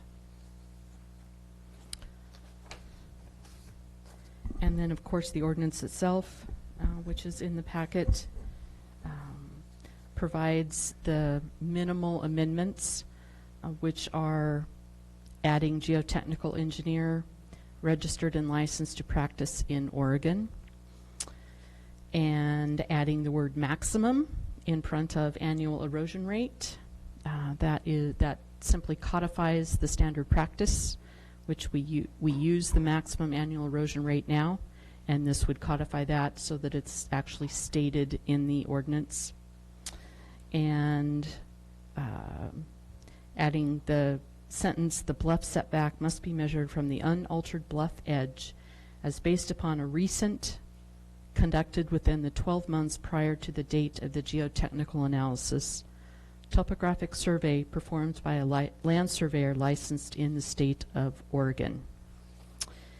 And that is the summation of the proposed ordinance amendment. Great, thank Your you. Honor, Yes. Council, I would just add that this ordinance was drafted originally because we had an appeal, and then later because we had a LUBA remand on this issue. So this is not a new land use regulation subject to Measure 49. All we're trying to do is clarify the existing code. The Land Use Board of Appeals said you measure from the unaltered bluff, not the altered bluff. And the other clarifications, you know, when we say measure, the formula is basically, you know, this is how you come up with the setback number. And of course, you use the maximum erosion rate. That's how the formula is applied. But to be clear, for clarification, we spelled out a couple things. A geotechnical engineer licensed to practice in this state, yes, not in Arkansas. We're not looking for that. So there's some clarifications there, but mostly this is about clarifying the measure from the unaltered bluff. And so it should not be considered a new land development regulation. And if I might point out that council asked for that when we went through that ordinance previously, that we thought it was a bit muddy and needed clarification. After the appeal, Right. when it came before you, you gave, there was a second motion to come back and do this. Right. Any questions of staff for clarification, or? All right. Are there anyone from the audience that wishes to make a comment regarding this ordinance and proposed movement? Seeing and hearing none. At that time, I then will entertain a motion to close the public hearing and the record. So moved. We have a motion to close the public record and hearing and record, and a second from Councilor Casper. All those in favor of the motion say aye. Aye. Opposed with a nay. Hearing none. Could we jump to the ordinance and take care of this? This would be item J9, which is the ordinance then. If you want to do that now, I'll do it now. Let's take these as we do a public hearing. Your Honor, Council, this is first reading of ordinance number 2020-04, an ordinance amending the Lincoln City Municipal Code, Title 17 zoning, amending Chapter 1747 natural hazards, beaches and dunes, Section 1747-020 development and identified hazard areas, paragraphs B and D, to clarify the starting point for the bluff setback and other clarifications. Ask for approval of first reading. Mr. Mayor? Yes. Make a motion to approve first reading of ordinance 2020-04. Second. We have a motion to approve with a second from Councilor Casper. Any discussion? Hearing none. Roll call, please. Anderson, Yes. Casper, Yes. Hinton, Yes. Hoagland. Yes. Coos. Yes. Mark. Yes. And Parsons. Yes. Motion carries. Your Honor, Council, this is second reading of ordinance 2020-04, an ordinance amending the Lincoln City Municipal Code, Title 17, zoning, amending Chapter 1747, natural hazards, beaches and dunes, Section 1747020, development and identified hazard areas, paragraphs B and D, to clarify the starting point for the bluff setback and other clarifications. Ask for approval of second reading and adoption of the ordinance. Mr. Mayor, Yes. I make a motion to approve second reading and adopt ordinance 2020-04. Second. I have a motion and with a second from Councilor Casper to approve. Any, again, discussion? Seeing none. Roll call, please. Casper. Yes. Hinton. Yes. Hoagland. Yes. Coos. Yes. Mark. Yes. Parsons. Yes. And Anderson. Yes. Motion carries. Great. Thank you very much. Now, we'll go back to public hearing. It is now 7:40 p.m. The hearing is now open to accept public comment on file ZOA 2019-14 ADU cleanup. Your Honor? Yes. This is a continued public hearing. You already read all that for the first time. Great. So all you really need to do is ask if there's any additional public comment, and I have something to say. I don't know if Anne Marie has anything she'd like to add. So this is a continuation of the public hearing on the accessory dwelling units. We were cleaning up from the state instructed cleanup from our original ordinance, and we had asked council or staff to not forego the design standards, but just make them more specific. The earlier draft eliminated design standards, and If you like, I'll just tell you what the change is. that would be great. There was a paragraph 6 called design, which included language about roofs, facades, and color. That language is being deleted. What we talked about during the public hearing last time was, well, we could just, again, the prohibition is about clear, they want clear and objective standards. They do not want to see discretionary standards. So what we did was we left in the language that was being deleted in the ordinance, and we added language basically saying, hey, the roofs need to be the same pitch, same material, same shape. The facades need to use the same kind of, embellishments. The color needs to be the same. Now, we did that because during that hearing you expressed that you didn't want to give up all the design standards. I did happen to look at the DLCD guidance document, which I'm now going to have lost here, and unfortunately, that's not exactly what they want you to do. So, with respect to the design standards, this is a DLCD document updated to address how local governments are supposed to deal with the two bills that relate to accessory dwelling units and other housing. And this is in the designs, under design standards. It says, any design standards required of ADUs must be clear and objective. Clear and objective standards do not contain words like compatible or character, with the exception of ADUs that are in historic districts and must follow historic district regulations. DLC does not recommend any special design standards for ADUs. Requirements that ADUs match the materials, roof pitch, windows, etc. of the primary dwelling can create additional barriers to development and sometimes backfire if the design and materials of the proposed ADU would have been of superior quality to those of the primary dwelling had they been allowed. So they're telling you they don't really want us to restore this language. It doesn't say we cannot. They're just saying you shouldn't do that. But I just want you to know they are not liking those kind of standards. But they are clear and objective.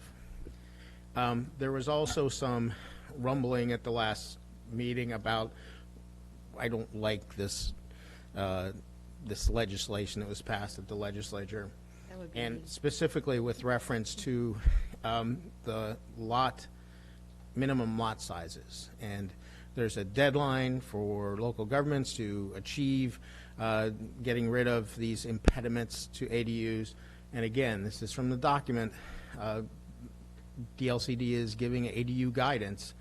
I'm not going to read the whole thing, but it says, Local governments should not mandate a minimum lot size for ADUs so that lot coverage requirements do not preclude ADUs from being built on smaller lots. Local governments should review their lot coverage standards to make sure they don't create barriers to development. Again, there's a very strong prejudice here to remove anything that might stop you from doing an ADU. So staff was being proactive and got ahead of the deadline and proposed eliminating that language.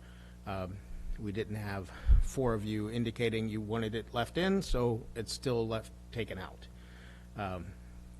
That's all I have to say about this. But that's what the change is. Mr. Mayor. Okay. There was one other thing, too. I would say we should see if there are 4 of us that don't want the lot size in. And also the other thing, besides the lot size, was the setbacks between buildings and fences. So I'm sure fire code addresses some of that. If there's 4 of you that want to go there, we can go there. I will say that the sentiment that this bill, which was kind of adopted at the last minute, is overreaching and disrespectful of local government home rule, I think that's accurate. I think they're stepping all over your authority. I don't know that you're not expressing an opinion there, are you? No, what I'm expressing is that it does not, it seems to say that these things are of statewide concern when in all previous years they were not. They were local governments making decisions. We're agreeing with you, and that's why we're but a bit pushback. Whether or not we how far we push back? You pick your fights, I guess. Yeah.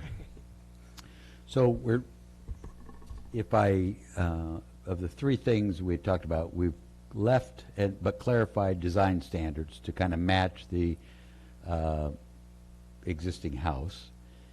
However, we've taken out any kind of minimum lot size to have an ADU. Is that what I'm to understand? Yes. Okay. And I don't recall anything speaking to setbacks. There's a distance between buildings section that's deleted. It's in section 16 of the ordinance, and that's what I believe you're referring to. So the way the bill reads, then they could cite it anywhere, an ADU on a small lot. Or yeah, and they're basically telling us that section 3 lot size and section 16 having to do with separation of buildings. And again, I'd say the fire marshal has something to say about this. A minimum distance of 15 feet shall be maintained between buildings. I think that they're saying those things are impediments to ADUs. And how hard you want to push back against that is up to you. But I think at least staff is comfortable with letting these provisions go. And staff is comfortable with the provision, deleting the provision for distance between buildings because building code and fire code trumps whatever we have in the zoning ordinance anyway. So repeat that one. There are, in the building codes and fire code, there are requirements for separation between buildings. Okay. So you're saying that the fire code trumps? Anything that we have in the zoning code essentially doesn't matter if it comes to the building code or the fire code separation. Okay. Yeah, So there's a maybe- 15-foot separation on the same lot for buildings designed for dwelling purposes. So they're basically saying, hey, your ADU has to be 15 feet away from here. And then the other thing is minimum distance of 3 feet shall be maintained between a building designed for dwelling purposes and other buildings. Well, there are fire codes that address those kind of things anyway. So maybe we Correct. should add language to the current fire code, or? Well, it's already there. It's there. So if anything, you'd put a footnote in this that, comply with fire code or something like that. And that goes without saying. In any building or structural permit has to comply with building and fire code. So what I'm hearing you say is based on what we're saying and asking for would happen, would occur, that there'd be separation between buildings Based on on, even a small lot. Okay. correct.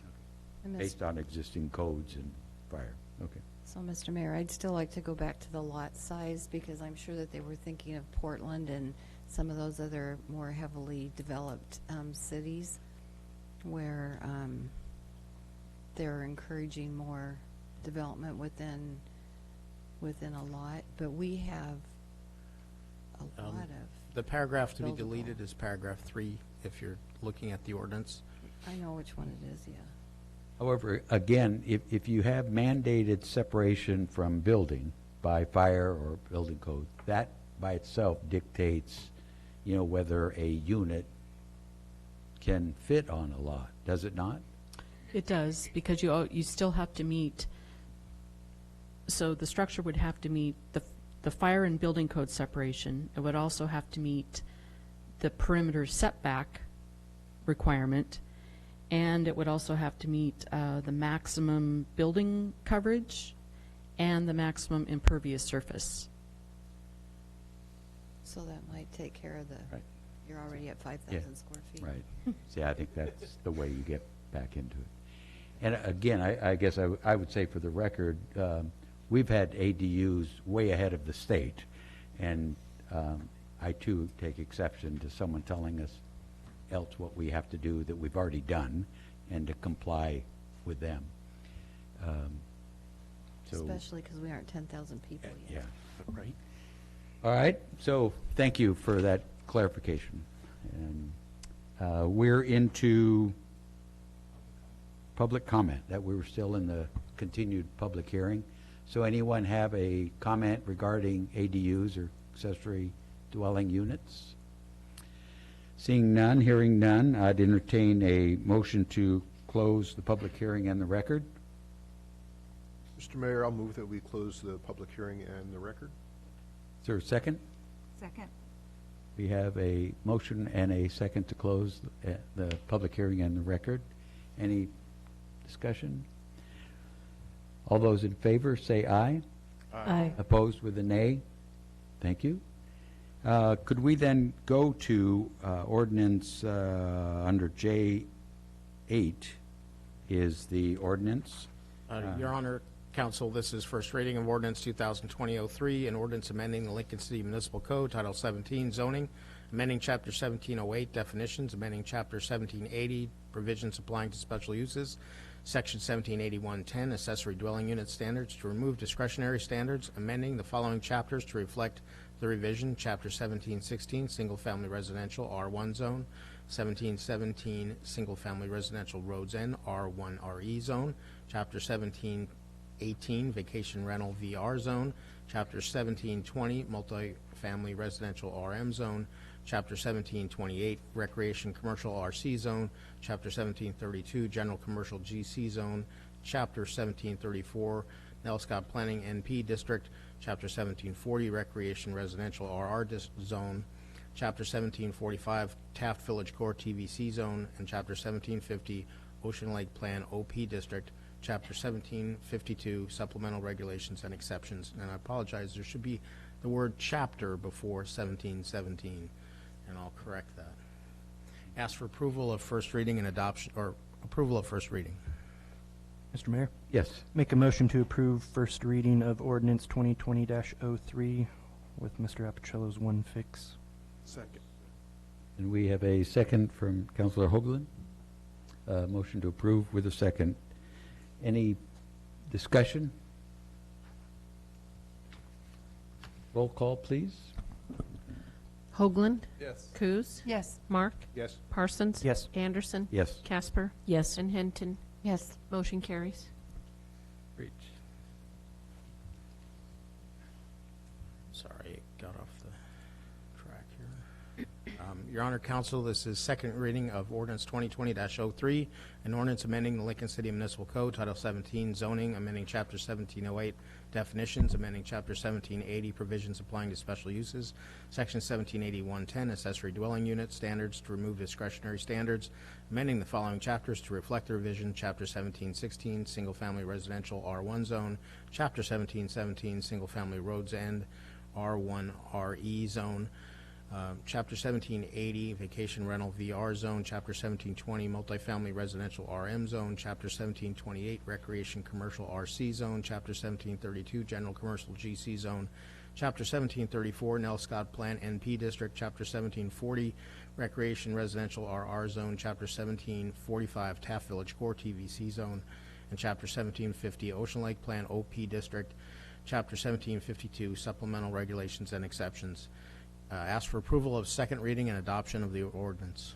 Mr. Mayor? Yes. I'd like to make a motion to approve second reading and adopt ordinance 2020-03. Second. We have a motion and a second from Councilor Mark. Any further discussion? Roll call, please. Coos? Yes. Mark? Yes. Parsons? Yes. Anderson? Yes. Casper? Yes. Hinton? Yes. And Hoagland? Motion carries. Great. Thank you very much.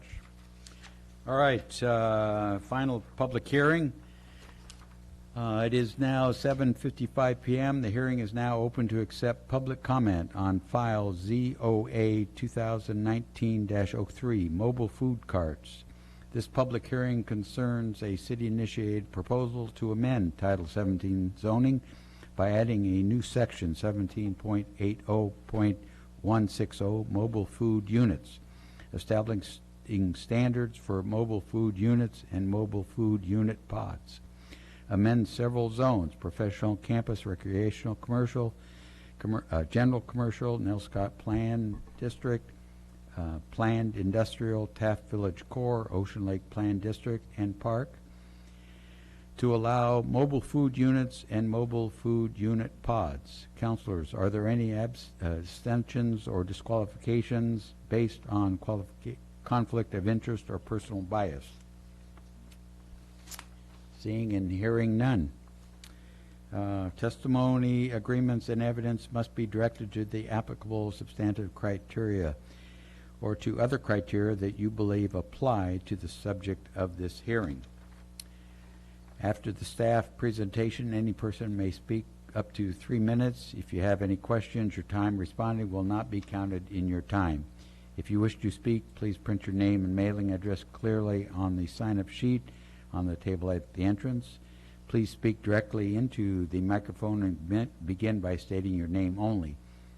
If you also have written testimony to submit into the record, please provide a copy to the clerk. Do we have a staff presents the report?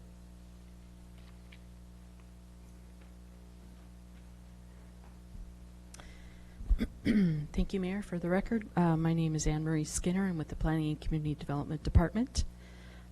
This is the public hearing for the Mobile Food Unit Ordinance Amendment to add provisions to Title 17 of the Lincoln City Municipal Code for mobile food units and mobile food unit pods. This is a citywide ordinance amendment. Notice of the hearing was mailed to property owners in city limits on November 26, 2019, and notice was also published in the News Guard on December 4th, 2019. This has been initiated by the Planning and Community Development Director pursuant to Lincoln City Municipal Code 17.88.020. Planning Commission held a public hearing on this ordinance amendment on December 17th, 2019. They closed the public hearing, deliberated, and unanimously recommended that City Council approve the draft ordinance with the additional provision that Class 1 and 2 mobile food units are prohibited. Their final recommendation was signed on January 7th, 2020, and is attached as part of the packet. There were a few comments that were received. Those redacted comments were included or forwarded to you. And the ordinance itself outlines the zones, the zoning districts, I should say, where mobile food units and mobile food units would be, pods would be allowed. And those are the professional campus zone, the recreation commercial zone, the general commercial zone, the Nelscott Plan District, but only in the business district and the beachside mixed use, not the cottage residential. The planned industrial zone, the park zone, Taft Village Core, Ocean Lake, and Ocean Lake Plan District. The ordinance provides a definition for a mobile food unit and a mobile food pod, and it provides standards for mobile food units, and it provides the application requirements. The licensing ordinance is separate from Title 17. That's in Title 5 and not part of the land use zoning ordinance, and so that has its own ordinance number. And I would just say that this has gone through many iterations. The Planning Commission held several work studies on it. There was a work study with City Council in November. There have been a number of comments from small group of people in Lincoln City, citizens of Lincoln City, and staff has done its best to form the ordinance based upon the comments from Planning Commission, the comments from City Council, and the comments from the residents that were interested in this particular ordinance. So I am ready for any questions if you have them. Great. Questions to Anne Marie? Councilor Mark? Hi, thanks, Anne Marie. There's a lot of work going into this. So, and I apologize if some of the stuff has been gone over and I'm late to the game. I noticed we included a letter from Laura Jockey expressing support for food trucks and asking about non-food trucks, carts, things that would sell things other than food. Would that fit into this somehow, or would we need to do something different? This ordinance does not include that. This is specific to food, and all of the standards are specific to food. In the health department has specific, very stringent, I might say, because I've reviewed them, very stringent requirements for mobile food units that would not apply to units that are selling non-food items. Reminder that Title V has provision for street vendors, and street vendors can sell anything. So someone who wants to do that could do it. Okay. Through a street vendor license. Another question I had was, I don't have the page in front of me, but there was a provision about requiring restrooms and hand washing, and I wasn't clear on how that was actually be implemented. In terms of, what am I picturing here? A lot of food trucks in a parking lot. Who supplies the restroom? They simply have to meet the State Department of Environmental Health requirements for restrooms and hand washing facilities, which gives them several different options, and they will not receive their license from the State Department of Health without providing one of those options, and they can't apply to us without that license. I'm not clear in practice how that. Yeah, do you know what options might be? In essence, are we visualizing that each food mobile unit has an outhouse, a porta potty, and a hose? The mobile food unit itself has to be self-contained. So for its employees, they have to provide those items as part of the unit. You have to provide a bathroom to their employees as part of their mobile food unit? I believe so, but I will let, Well, they have Dan to- is shaking his head, so I'm going to let him answer that question. Because he has several mobile food units, and he's They much have more to- familiar with the requirements than I. They'll have to meet the entity that makes this decision is the Environmental Health Department. They're going to make a decision whether or not they've satisfied these requirements. So, and I don't know what they are, how they meet them, but it seems that it's another entity, and we're just saying, if you don't have the license from Environmental Health that says you've made adequate arrangements for these things, you're not going forward here. So we've Well, kind of can- punted to them. I think we can save that question, and maybe Dan can help us when we call him. Other questions? Council? Go ahead. Deanna. Okay. One of the folks that sent you an email asked about pedestrian and ADA access to these mobile food unit pods. That would be the whole, or I think they're only referring to the pods, so. And there is a requirement in here. I'm trying to find it. I thought it was supposed to add to the paved. If a mobile food pod provides a shared dining area, it must be provided on hard surfaces like asphalt or concrete and be ADA accessible with at least one ADA accessible path from the mobile food unit to the ADA accessible dining area. Thanks. I thought I read it, but I couldn't find it. Okay. And I think that same individual raised the question of pavers. Is pavers concrete, considered concrete or asphalt? Pavers would be, provided they're spaced closely enough together so that there aren't any bumps or ridges that would obstruct a wheelchair or a cane or a walker. You said no. Okay. Councilor Hoagland? I see that they wanted to prohibit the class 1 and 2 after the fact outside of the public hearing, and on the it was done on the 17th, but then they added that they signed it, did you say on the 20th? I'm sorry, the 7th? So there was the space of time between when they closed the hearing and said this is it, and then they added the provision that they prohibit class 1 and 2. So just how did that come about, and then why did they decide that? That was part of their deliberation and their recommendation. They simply signed the documentation at the next meeting. Okay. So the next meeting was the written paper that actually stated that they were recommending class 1 and class 2 be prohibited. But that all took place verbally on December 17th. And the reasoning for that is that class 1 and class 2 provide already prepared packaged items just for sale. And they are concerned with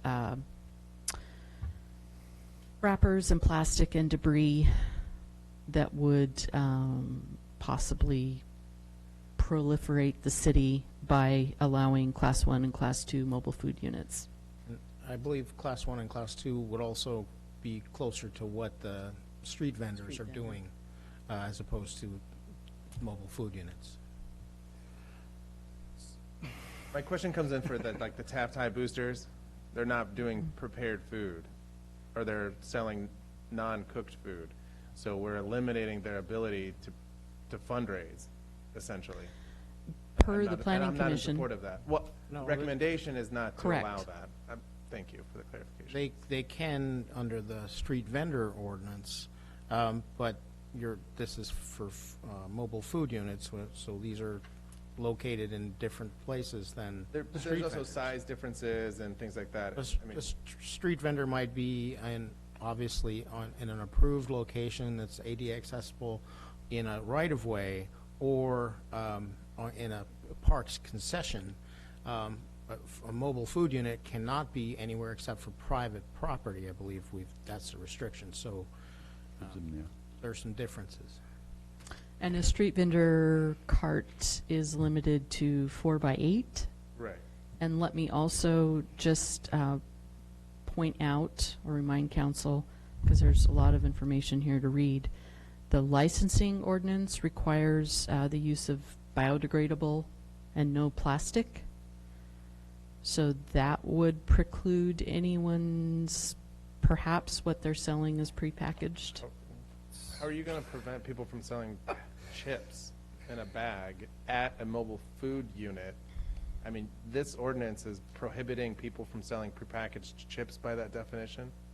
Correct. Yeah, I'm not supporting that. So we're not allowing class 3 then, 'cause class 3 says same thing as class 1 and 2, and you may prepare. Right, 3, 4, and Correct. 5 can sell everything that 1 and 2 sell, so that makes no sense to me to prohibit that based upon the proliferation of possible debris. Yes, I pointed that out to Planning Commission. Also, is there any highway, anywhere along the highway that this would not be allowed? Any zones that might have been overlooked? Or any kind of, No. okay. We have general commercial, recreation commercial, Didn't like go Ocean down the Lake, strip, you Millscott, know. and Taft. That's everything along Highway 101. Other questions of staff? Mr. Mayor, Yes. I know you're going to hear a little bit more, but I just pulled up from the Oregon Health Authority, the Mobile Food Unit Operation Guide, and it gives a little bit of clarification as far as washing and restroom facilities. For a Class 3 unit, which is what we're talking about, does require a water supply, does require a hand washing system of a minimum of 5 gallons, does require dishwashing sinks or a licensed commissary. It also states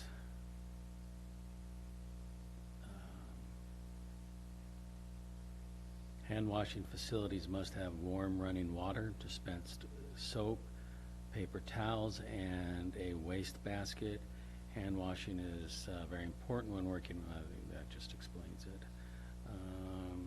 And then it also talks about seating requirements, and it states that a mobile food unit, and I think this gets to the restroom part of it, and we may hear more about it, but mobile food units can have seating if there is a restroom within, I believe it's a quarter of a mile.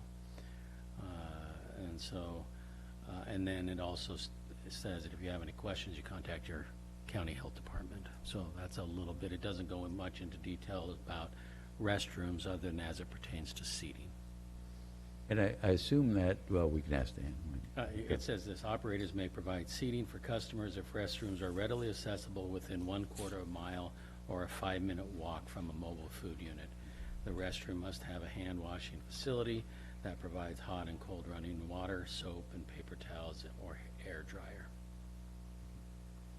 Councilor Hinton, you had something? I just had a question, just following what Councilor Hoagland was asking about, and for kids, and I know we don't like exceptions, but could there be an exception for prepackaged food for fundraisers associated with the school or after-school activities? Well, Because but they can't I thought what we heard was there is a, But that's a different, it's fine, but it's It's just not, a different. if we're eliminating prepackaged anything that isn't biodegradable in this Right. recommendation, It's good, but. that's not good. That's not good. That's going to limit greatly what people can sell. Absolutely. You're going to expect them to buy a 10-pound bag of chips and then serve them in a cardboard cup? I mean, I don't think that that's realistic. Councilor Hinton's question, though, was more concerned about, I think, the cart, the vendor cart issue that some nonprofits are pushing already prepackaged stuff. And that wouldn't be under any of these provisions. What if they're- Because the kids can't handle real food, so. I mean, Well, but I guess what I heard. You don't think What I heard staff say was, first and foremost, that's a different category, and is it not?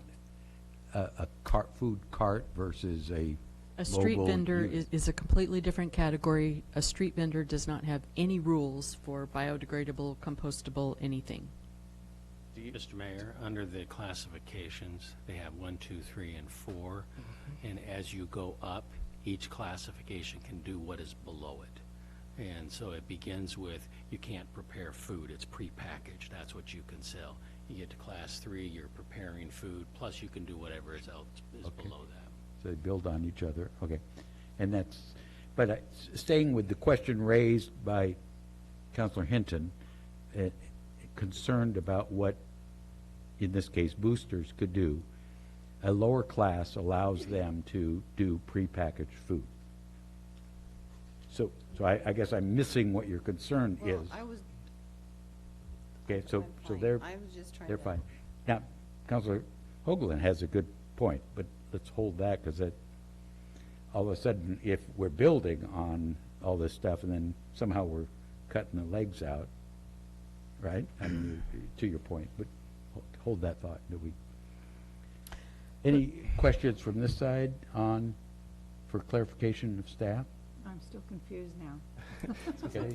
Well, same boat as Councilor Let's come back, and we'll listen to comments, and that may. Anne Marie, would you, I guess the question I have, and you talked a little bit about participation and the community giving feedback and work sessions and all this stuff. My number one question is, did any restaurant, brick and mortar restaurant owners get notified specifically of this stuff and weigh in with any concerns?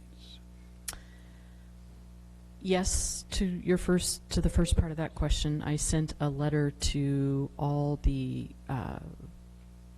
restaurant owner addresses per the files that were on file in the finance department for their occupation tax permit. Okay. And I did not receive any feedback from anyone except Dan. Okay, so I just want.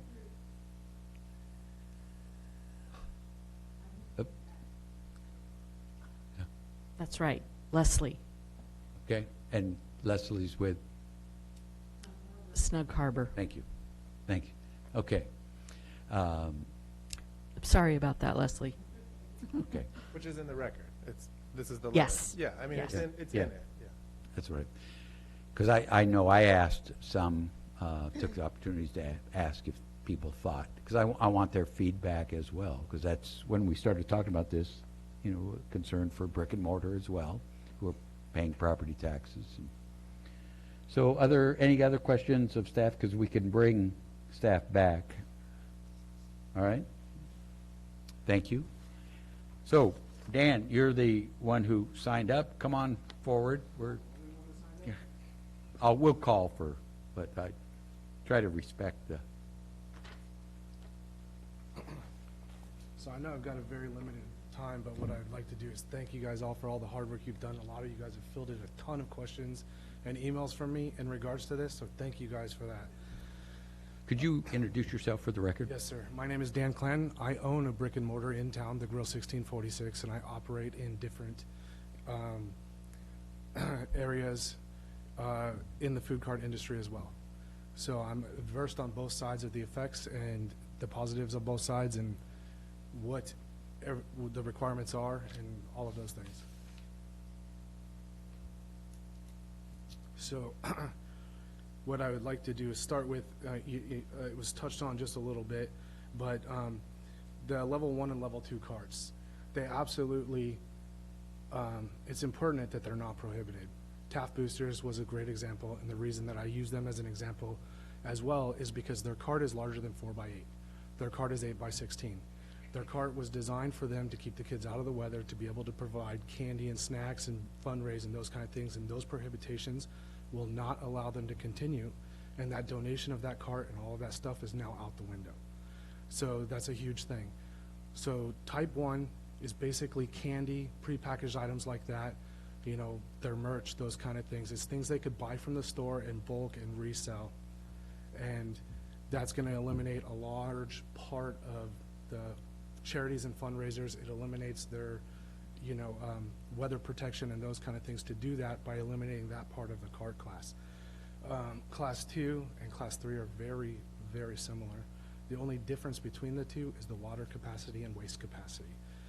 My other concern to eliminating those was there is maybe, you know, you guys know already, there's an unemployment grant out there. If you're on unemployment, where you can start your own business if you have a small bit of capital, and your unemployment will continue for 6 months while you go through your startup of your business. With a Class 1 or Class 2, somebody can do that with as little as $5,000 initial startup. When you get into Class 3 and 4, you're looking at $45,000 to $75,000 for a fully equipped cart. Because of Class 3 and 4, there's no difference between a brick and mortar kitchen and the kitchen in that cart. None at all. The only difference is we can carry our water on board, we can carry our waste on board. It doesn't go directly into the sewer unless we need it to.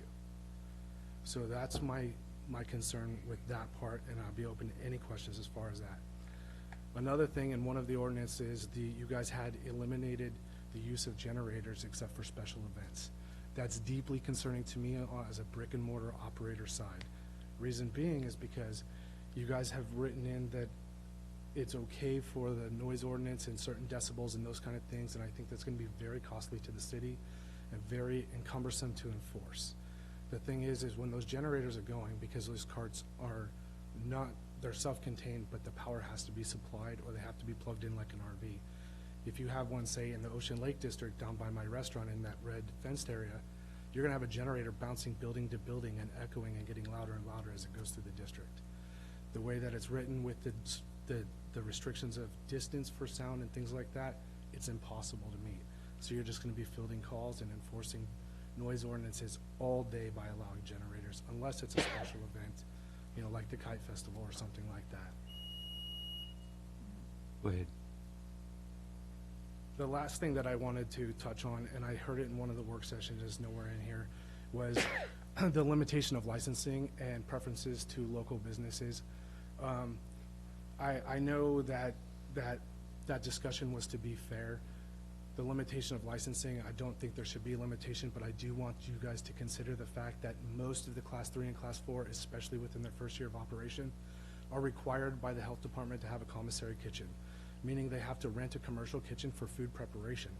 They don't actually cook on their carts. They reheat or cold hold.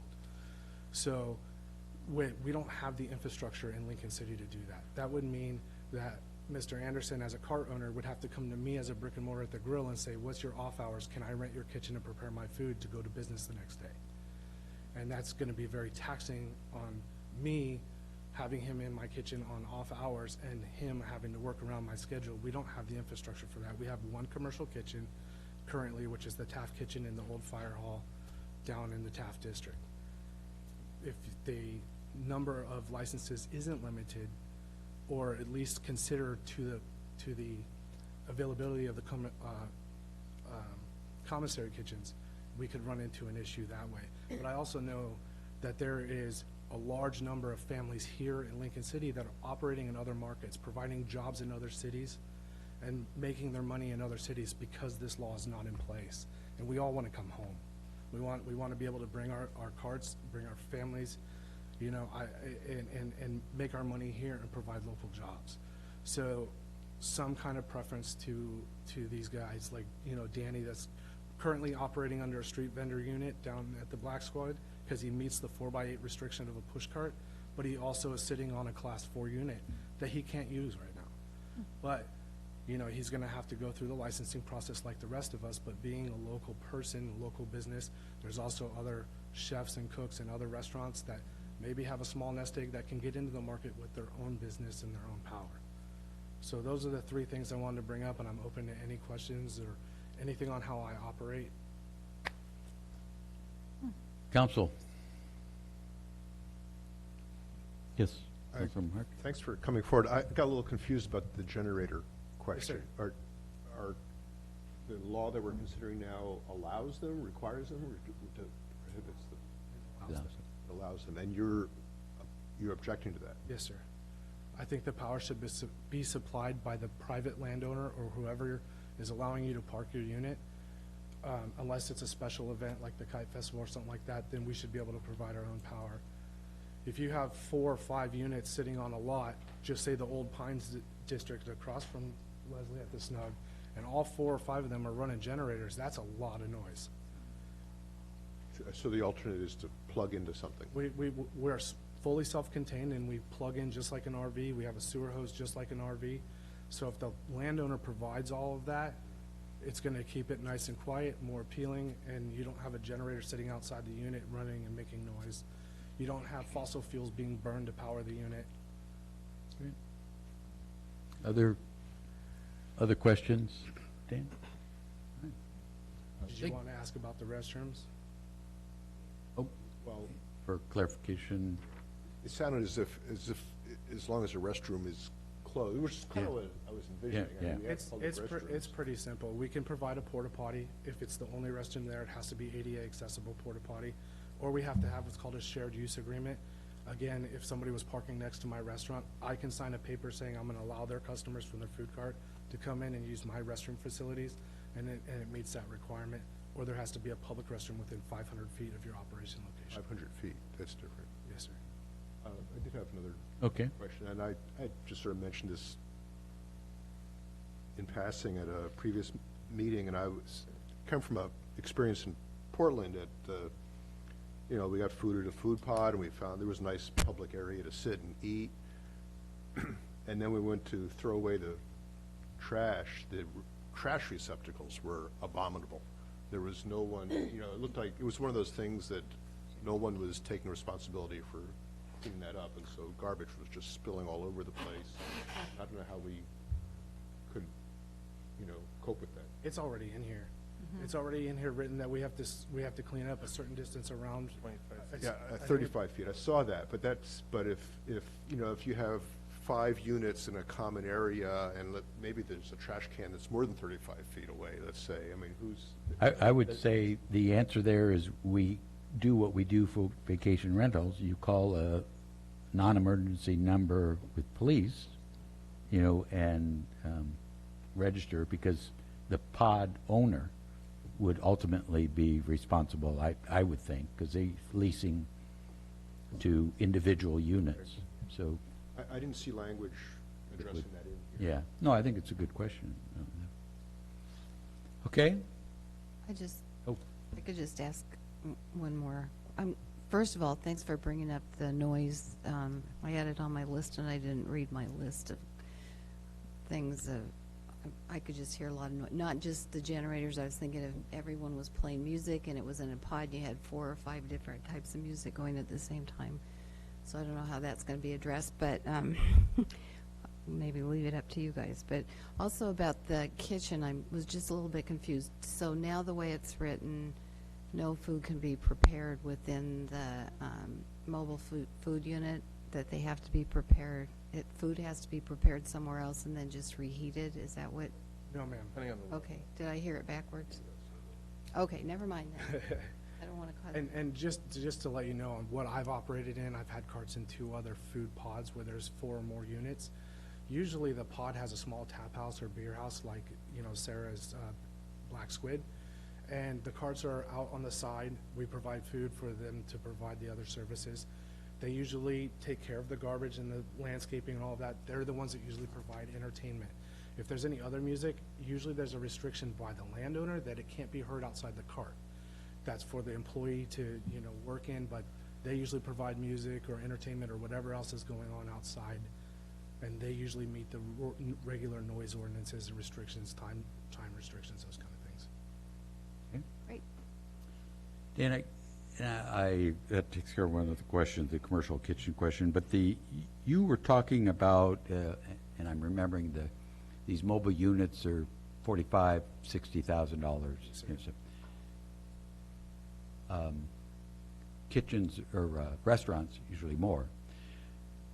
I don't know what point you were making other than these things are expensive.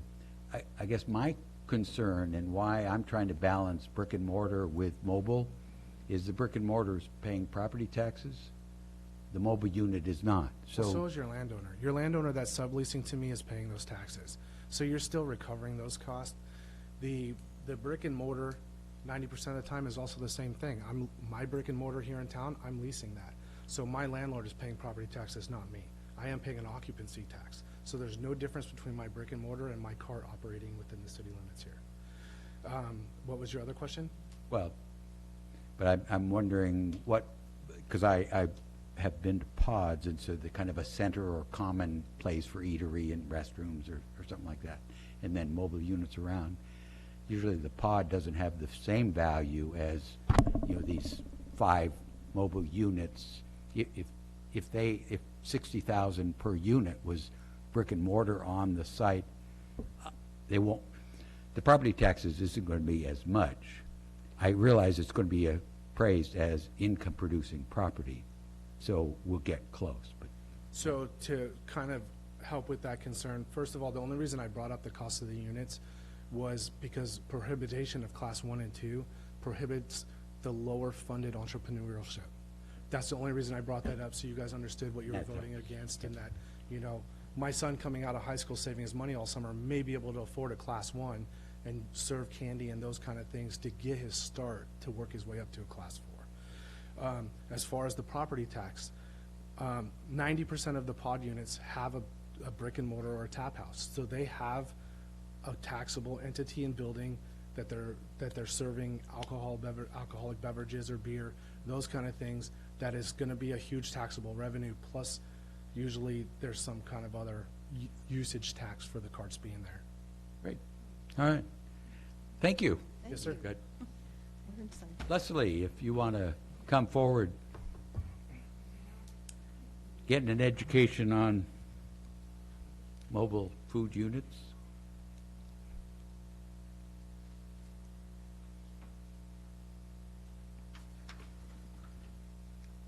Hi, I sent some comments. If you can introduce yourself into the mic for the record, it'd be great. Yes, I'm Leslie Portune, Snug Harbor Bar and Grill. Great. And I know this is a kind of a blanket all city ordinance. Most of my concerns are specific to the Taft core. Okay, Leslie, can you get up to the mic? You can 'Cause- pull it or forward. pull it, yeah, pull the it mic forward. to you. Yeah, there you go. Can you hear me now? Yes, there you go. Most of my concerns are specific to the Taft Village core because I know that they're planning on putting a mobile food unit pod on what was formerly the Pines property. My comments addressed, number one, that I wanted to make sure that there were entrances on both streets. I don't know what the name of the back street is that's across from the public parking area, but I think there should also be an entrance on the Highway 101 side. Entrance for vehicles? No, for pedestrians. Because what I think they're planning on doing is they're making like a circle or a square with like 8 units. They're utilizing the city parking lot, which is on the back side, and which is outside of the 35-foot perimeter, by the way. And the back sides of the units are basically going to be on 101, which I think is going to be kind of possibly unattractive unless there's an entrance from that side for pedestrians coming from the beach. Okay. So, I don't know what to tell you. Thank you for that observation. I think there would be a process. One, a pod owner, off the top of my head, would want to have an attractive, inviting type of thing. So, we're like anybody that wants their property to be appealing to the public. My other concern was that the initial meeting that I went to, I had a copy of the ordinance, and then it subsequently changed, and they removed the part about that that the mobile unit had to have the wheels. And my question is, if you take the wheels off and it's a trailer that has post and piers instead of wheels, then it's no longer mobile. And what's going to happen if all these units that are going to proliferate all over the city aren't viable? Then are they going to sit there empty and not being used like an empty storefront for months of the year? Or are they going to be, I don't know. Yeah. I mean, that was my concern. I think they should be mobile so that if they're not operational, if they're not conducting business, they can go somewhere else, not use the property just as a trailer storage facility. Would agree with you. Okay, that was my concern. Good. Oh, any questions from council? Okay, good points. Thank you. And Allison Robertson.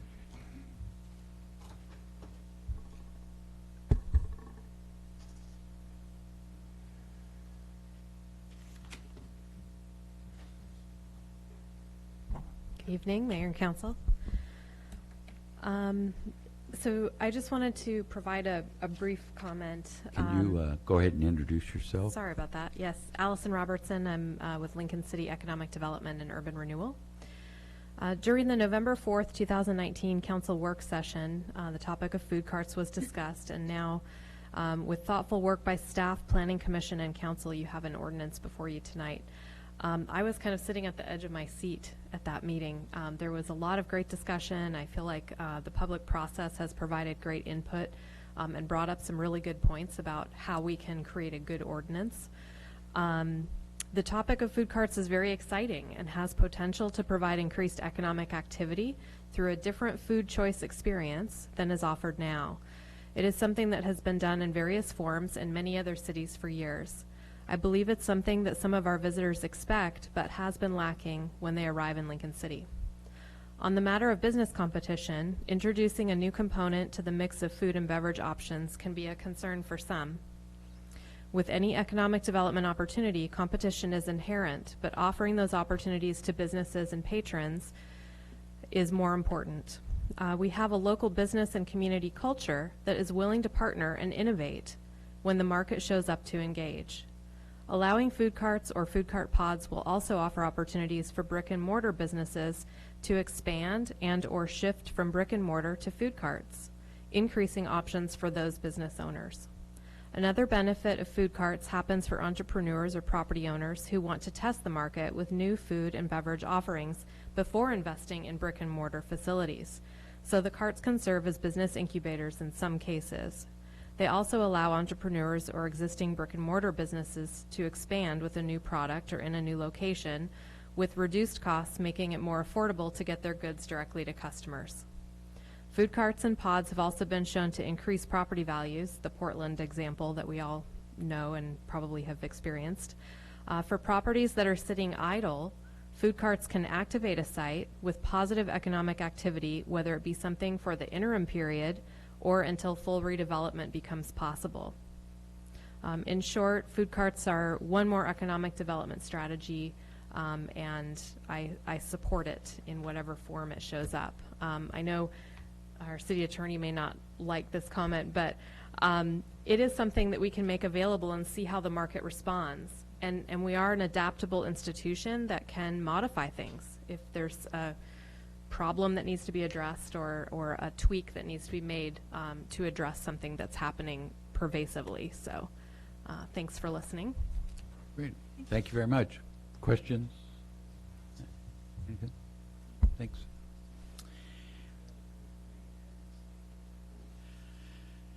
So any other people in the audience that wishes to add comments to this public hearing on food carts, food mobile units? Okay.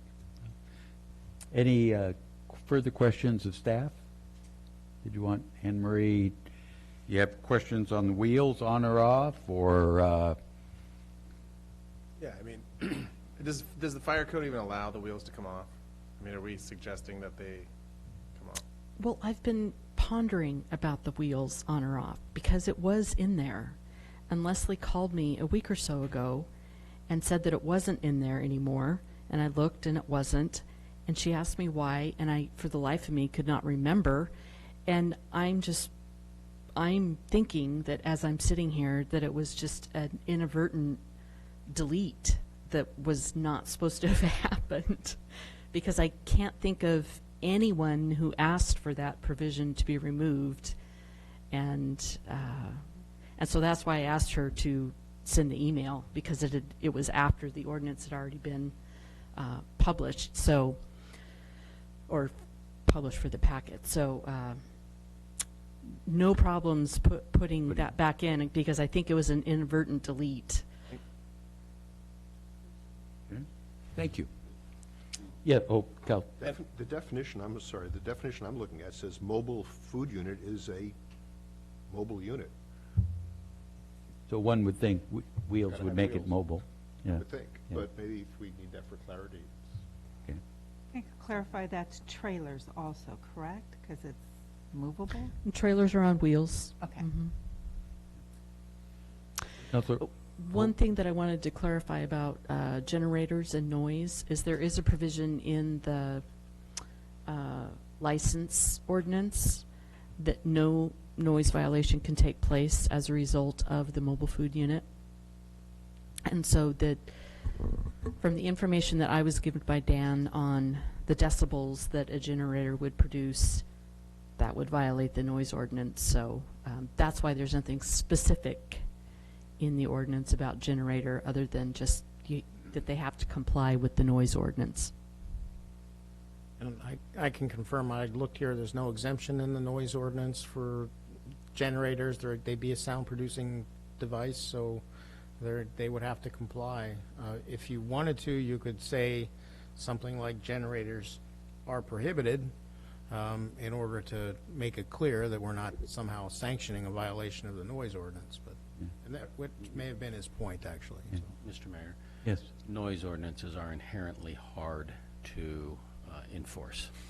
I would agree. So we need to. But Okay, in the Counselor. case of an emergency, I mean, you would want to be able to provide your food. I mean, I think that it's also, we're not always with power, It does say in the ordinance, mobile food units must be fully contained and equipment must be integral to the unit.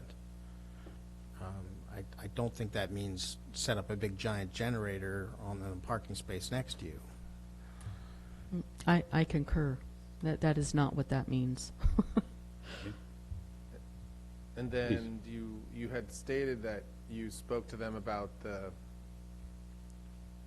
their eliminating prepackaged food would prohibit that, and they all voted against you in your decision to allow that. So what was their They thinking? being Planning Commission. Planning Commission Planning Commission. voted not with your recommendation about allowing packaged food. So I'm concerned that they saw it something else. If you get organic pre-made cookies from somewhere, you know what I mean? Like it still falls under that category of wrapped in plastic and therefore wouldn't be able to be sold.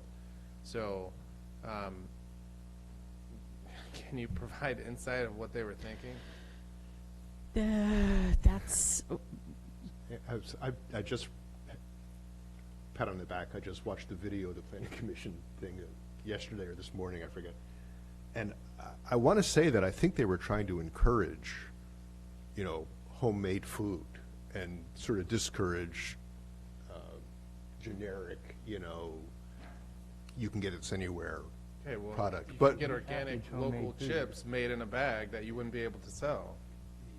well, that goes to the packaging question. But I'm sorry. And the question I would have is, do we want to remove that line about prohibiting Class 1 and Class 2? So, and I'm a little confused. We've been back and forth. Were you saying that the Class 1 unit would be allowed under the street vendor? well, the class. So it follows a pyramid, kind of, for lack of a better word. So you start out, if you're a Class 1, that's all you are, is a Class 1. If you're a Class 2, you're also a Class 1. If you qualify as a Class 3, you also qualify as a Class 1 and a Class 2. But if you qualify as a Class 3, chances are you're going to be operating as a Class 3, not as solely a Class 1 or a Class 2. And so the prohibition is I'm sorry, I'm trying to get to, if we pass this ordinance as written, is there another option for a Class 1 unit under another? It's under The the only street option vendors would be as a street vendor, yes. Under a certain size. Under a certain size, 4 by 8. But the 4x8 could be changed as well. It could be. We could change the street Size. vendor. You know, I mean, if it concerns the school. Or we could just wrap 1 and 2 into this law.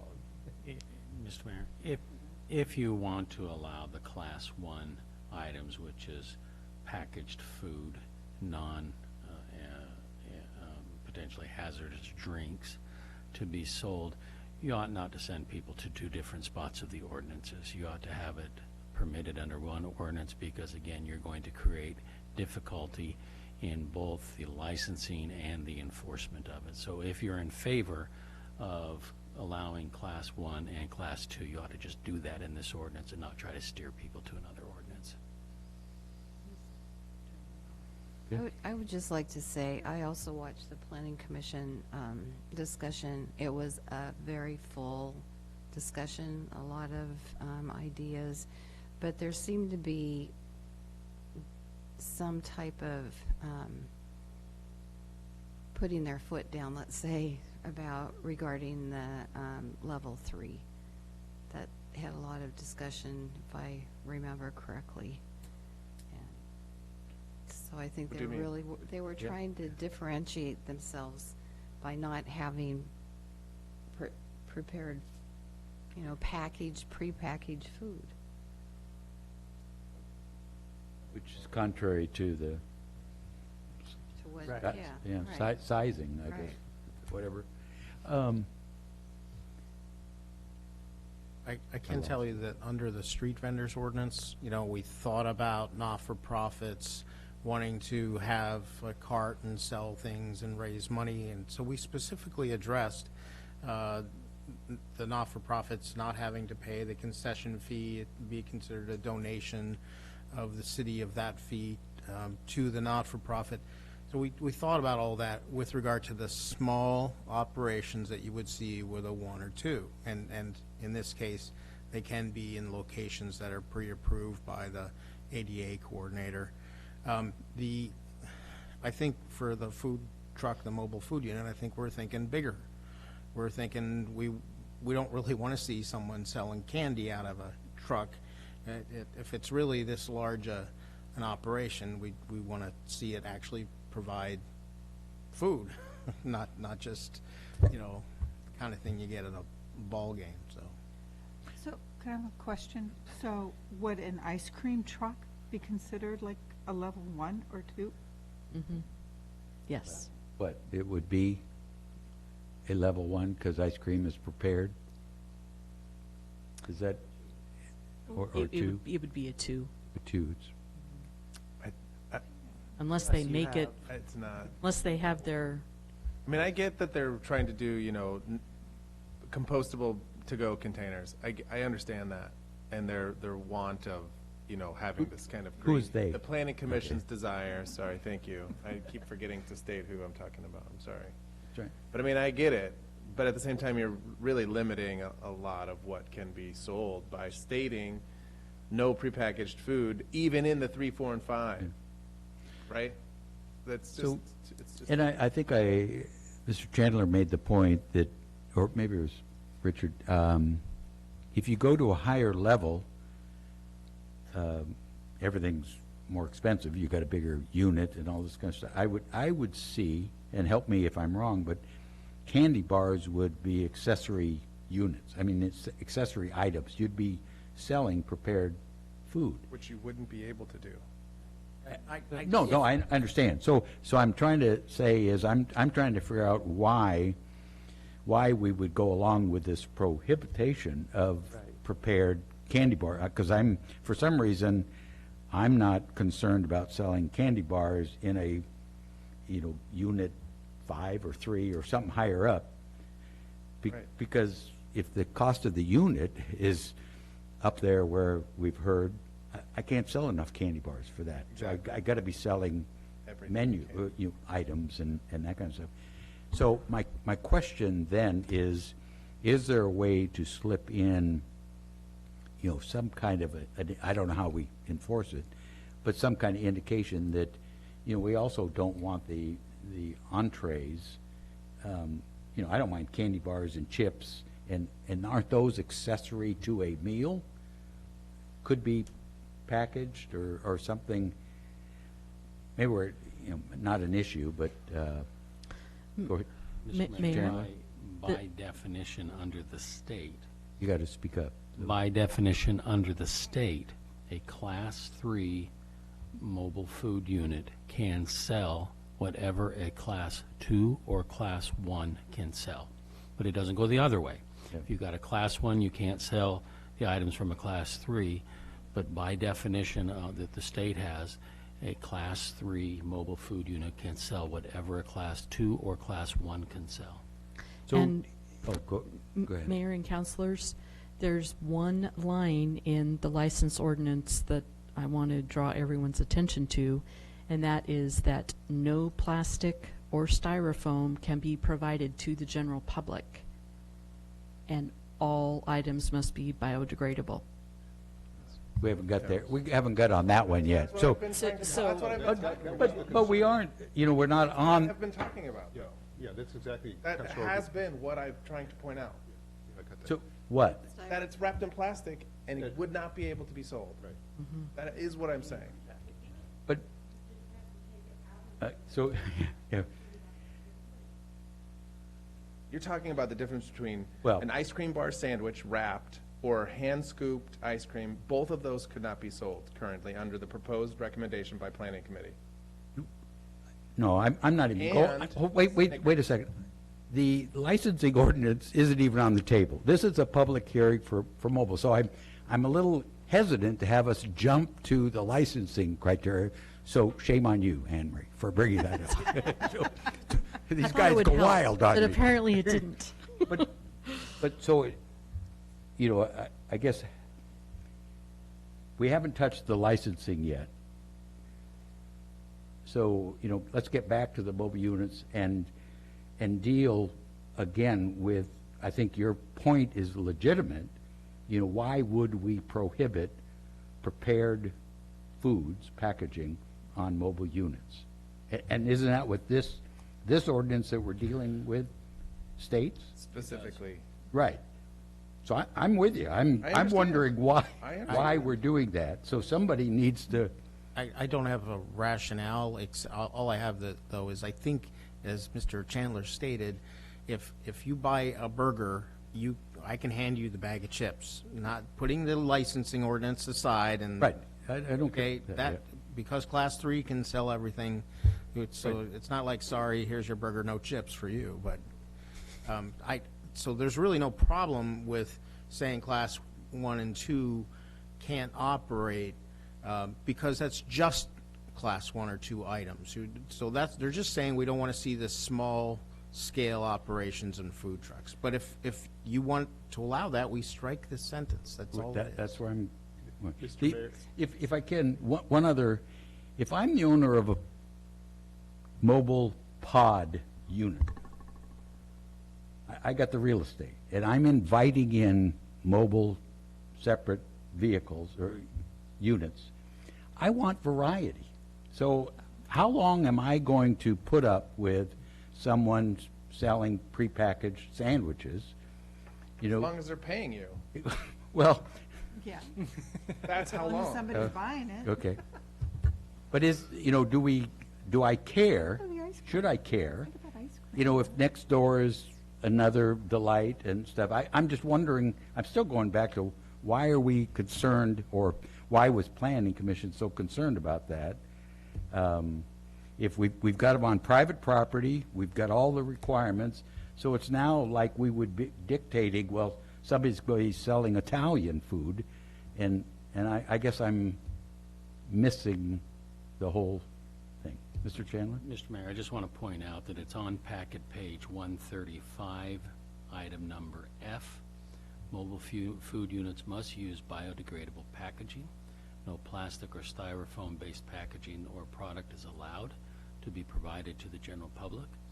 As I understand that when you're talking about biodegradable packages, that would mean no Doritos, no Lays, those kind of things, no plastic wrapped cookies, because those are not biodegradable. Matter of fact, I find the biodegradable. Oh, I find the biodegradable statement. Oh, okay. I find the biodegradable statement a bigger hindrance than saying no plastic or no styrofoam, because most packaging of fast food items is in non-biodegradable packaging. In other words, So, yeah. we could keep the prohibition against 1 and 2 if that's what we want, but There's the still a Class problem. 3 units still have a problem selling potato chips because that's not Okay. biodegradable. I'm mistaken there, because I thought it was only, that wording was only in the license agreement, so I probably. And Class 1 can sell pre-packaged sandwiches. Deli I mean, they can sell sandwiches. It isn't just, you know. Mr. Mayor, Yes. so why couldn't we just change the language in F and we could solve this problem?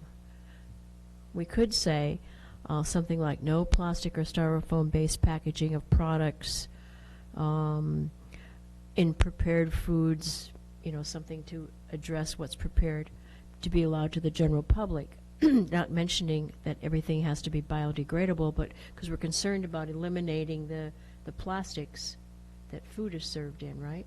I mean, isn't that our goal?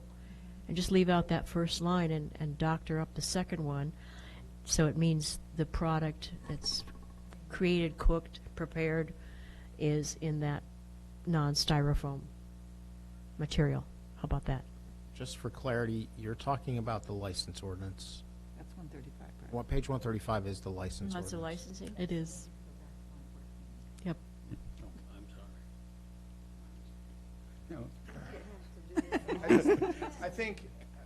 I really think that if we don't prohibit Class 1 and 2, and we say that to-go containers need to be non-plastic and non-styrofoam, and that's it.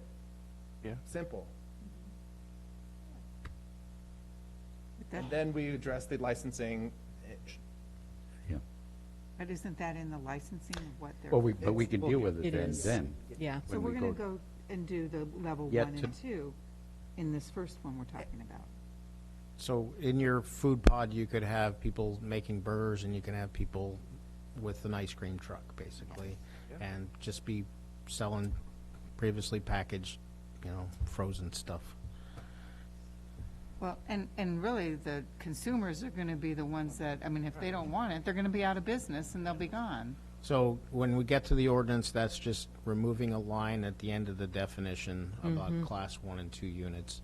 I think there's something similar in the license ordinance. I'll look for it. Yeah, the definition for mobile food unit is the exact same in both the Title 17 and Title 5. Getting a mobile headache. Moving around on you? think It it has is a public wheels. hearing, and we probably, I think we've got everybody on the list. So that, what we're really doing is striking the biodegradable, is that? For, That's in licensing. That's in Oh, that's it? Allowing Class 1 and 2. So we're just allowing 1 and 2 into the pods? Yeah, you're striking the Class 1 and 2 prohibition from the definition. Good, okay. And now, what about, is there any wording in this ordinance, not the licensing, this ordinance, that prohibits the kind of packaging? No, No. not at all. good question. So, That's allow in 1 the and 2, we're license. good to go. It's all in licensing. All we want is 1 and 2 in this one that we're talking about right Okay. now, So, right? so we would strike the sentence that says Class 1 and 2 units as identified under OAR 333-162-0020 are prohibited from functioning as a mobile food unit in Lincoln City. Strike that language, and that's the only change you would make to 2020-05. What says mobile food units are limited to Class Right. 3 and. We'd need to change that, the sentence right before that. Actually, just strike that one as well. It's not limited. Yeah, strike those last two sentences. Okay. And you'd add wheels back in. Yeah, we want that Yes. paragraph back in. And then there's the I think generator. it says mobile unit, I think it's got to have wheels. Yeah. But can we add clarity Okay, including wheels. And no prohibit But not limited generators. to four And- wheels. Three And then what about the generator? Because we are, currently, the generator is encouraged or allowed. It's silent. It's not mentioned one way I or think the that other. paragraph 2 says mobile food units must be fully contained and equipment must be integral to the unit. I think you should just add a sentence that says external generators are prohibited, period. Very good. That'd be good. How do you, Go for that. how do you be self-sustained without a backup or an emergency generator? A long extension cord. So that means a Well, generator But his internally point could is be when the used? power goes off, because you're plugged into. I would I mean, think I need to you could have a make my small business internal happen. one. but- Wait, Mr. Mayor. Yes. So I'm asking a question, as an RV owner, can you use an internal generator? It's much quieter than an external. Does That's that why I allow said this? the word external. External. So we're saying that's okay? That's how. Okay. Because it's noisy too. Proper venting, I mean, just. So you, We can't, we're not going to, nowhere in here does it say, oh, you're exempt from the noise ordinance. So you're likely, if you have a big generator, you're going to put it on the parking space Right. next to you, you're going to violate the noise right. ordinance. And we know that, as indicated, noise ordinances are hard to enforce. Not really, if you have a decibel Well, reader and you I'd- go out there with the machine and. I'd- Just keep And that it would be simple. code enforcement, correct? Yes. Mr. Hoagland, with these changes, where are you? Or Yeah, I think, I mean, yeah, it's important to have all the classes. I mean, Right. the wheels on, of course, and, generator, if power's out, I think is appropriate, as long as But- it doesn't violate the noise ordinance, I mean, of course. and being internal would be. Well, if they can do that, I Yeah. don't know. but Yeah. if you have a little Okay. housing over the top of it, like a, It's quiet. Will that be considered internal? Because, let me, I mean, for real, if you put a little hut okay, over some it. of these have, vent hood fans on the top of them. That's not internal. I mean, they strap stuff to the back bumpers, not internal. So are we literally saying inside the I would, doors? if it's part of the unit, I would consider it part of the unit. So if it's attached to it, if it's on top, it's part of the unit. As long as it's not making a lot of noise. If it's part of the unit, it's going to be shielded at some point. It actually does not say internal. It says integral. Integral. I know, but Mobile- the language I mobile read. food units must Yeah, be fully but- contained and the equipment must be integral to the unit. And then you were going to add external generators are prohibited. And then, And, you- but Mr. Apicello, I think it's asserted internal. or special events, I mean, if you're doing National Night Out and you need it and there's not that, and it's spaced her out and you're in this big ball field. Wouldn't that be buy under- one or Especially, No, I'm just, come on. but With- mobile food That's okay, units. but with each thing that you add, it becomes more difficult to enforce. I mean, it's okay, but Right. if you want to go that route, but it just becomes more difficult to enforce. Mobile food units are allowed under special events right now, their own permit, under the special event permit, under the auspices of the special event, so we don't need to worry about What ifs? what ifs for special events. So we still have these public hearing open, and that's so we could still garner new information, and we've been doing that. So have you garnered enough new information for the record? So it is time now to, close the hearing and the record and go to an ordinance? Like to, I would tell that by a motion. yeah, I would like to make that motion. I'll second it. A motion to close the hearing and the record? Yes, sir. Second.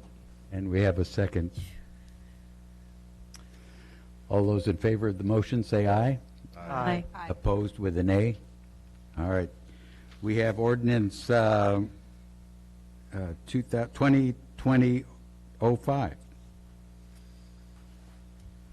Your Honor, Counsel, this is first reading of ordinance 2020-05, an ordinance amending the Lincoln City Municipal Code, Title 17, zoning to add mobile food units as permitted uses in the following zones, amending Chapter 1724, Professional Campus PC Zone, Section 1724-020, permit uses permitted, amending Chapter 1728, Recreation Commercial RC Zone, Section 1728-020, uses permitted, amending Chapter 1732, General Commercial GC Zone, Section 1732.020, uses permitted, amending Chapter 1734, Nell Scott Plan NP District, Section 1734.050, permitted uses, amending Chapter 1736, Planned Industrial PI Zone, Section 1736, uses permitted, amending Chapter 1742, Park P Zone, Section 1742.020, permitted uses, amending Chapter 1745,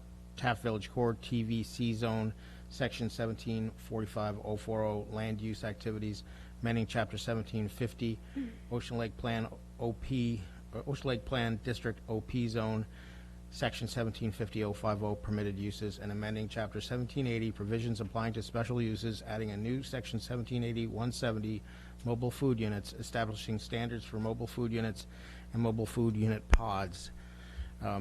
After I read the changes, I'll request approval of first reading. Under definitions, mobile food unit is a wheeled mobile unit that meets state, county, whatever. Strike the sentences at the end which read mobile food units are limited to class 3 and or 4 as identified under the OIR. Class 1 and 2 units as identified under the OIR are prohibited from functioning. That language is struck. And then the last sentence, it has to do with generators, and as I originally proposed it, it would be add the sentence, external generators are prohibited. Perhaps, however, we should just say generators shall meet the requirements of the noise ordinance. No? No, that's too fuzzy. Generators shall not violate the noise. External external generators are External prohibited. generators are prohibited. Yeah. Right. Okay. Ask for approval of first reading with the changes as read. Mr. Mayor? Yes. Make a motion to approve first reading of ordinance 2020-05 with the changes that were read. Second. We have a motion to approve with a second from Councilor Hinton. Discussion. Mr. Mayor? Yes. Just for clarification, our packet says this ordinance is 2020-06. Are we 05 or 06? 2020-05 is the land use ordinance. 2020-06 is the license ordinance. Okay, excuse me. Don't go there yet. Oh, not there yet. Not there yet. Please. I want to get the wheels on my wagon here. All right. No discussion? Thank you. Roll call, please. Parsons? Yes. Anderson? Yes. Casper? Yes. Hinton? Yes. Hoagland? Yes. Coos? Yes. And Mark? Yes. Motion carries. Your Honor, you have a license ordinance also.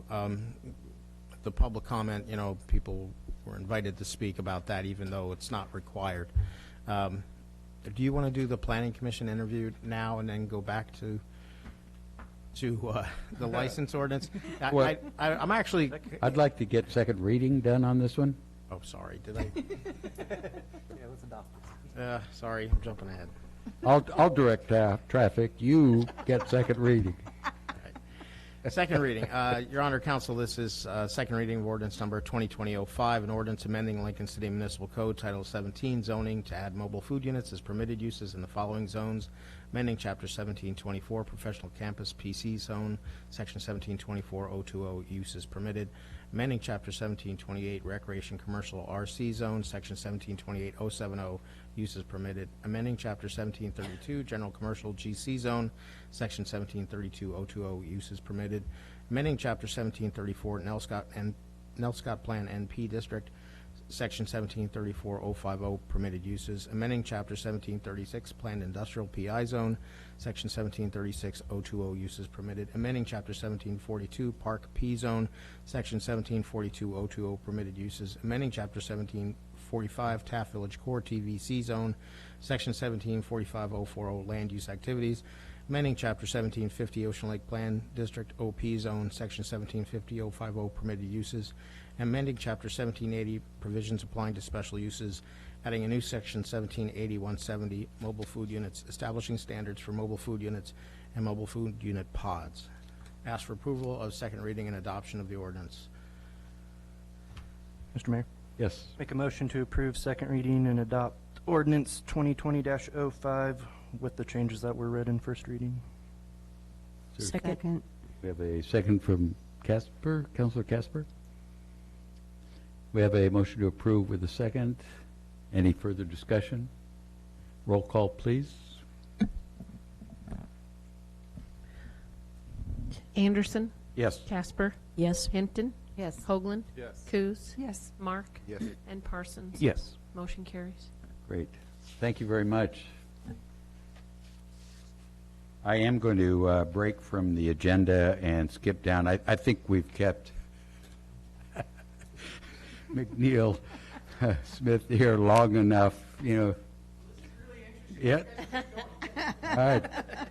Well, you know, he has the gall to apply for a vacant seat on Planning Commission after we've just raked over the coals Planning Commission. So, you know, come forward. If you don't mind, we're going to move to this. So this has to be, we have Planning Commission, Budget Committees as public interviews. So what we do is invite the applicants forward. There actually is one vacant seat, partial term remaining on the Planning Commission, and we've advertised and all that stuff, and Neil is our applicant. Thank you, sir. But we're still going to grill him if we can. We have kind of standard questions that we've asked others, and you've been provided with a copy beforehand. And I'm going to start, if I can, just if you'd spend some time introducing yourself and why the Planning Commission. Sure. Good evening. My name is McNeil Smith. Y'all can call me Mac. I'm a homeowner here in Lincoln City. Have been for the last 2 years. Been living in Lincoln City for the last at least 5 years. I kind of lost track there. I love it here. I'm also a business owner. I'm very invested in our community here. One of the things that I'm very passionate about is the growth of our community. I started getting really involved, started coming to city council meetings, and then when we adopted the Explore Lincoln City Committee, when that was going on, I wasn't able to get on that, but I still was involved with that, and that I believe the outgrowth of that was some good identified areas of where Lincoln City needs to grow in response to community needs.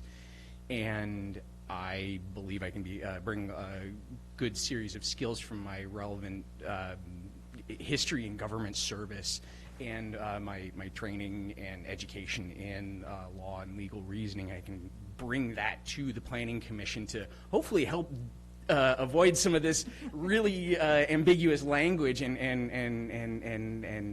contentious discussion that goes on here, make it a more smooth process. Okay. Good luck. Well, good luck. Well, I say hopefully. I have enough trouble with these guys. I don't know. Great. Councilor Hoagland, could you lead us off with a question? Maybe. Well, Number 2? Sure. What are the top 3 planning issues facing Lincoln City?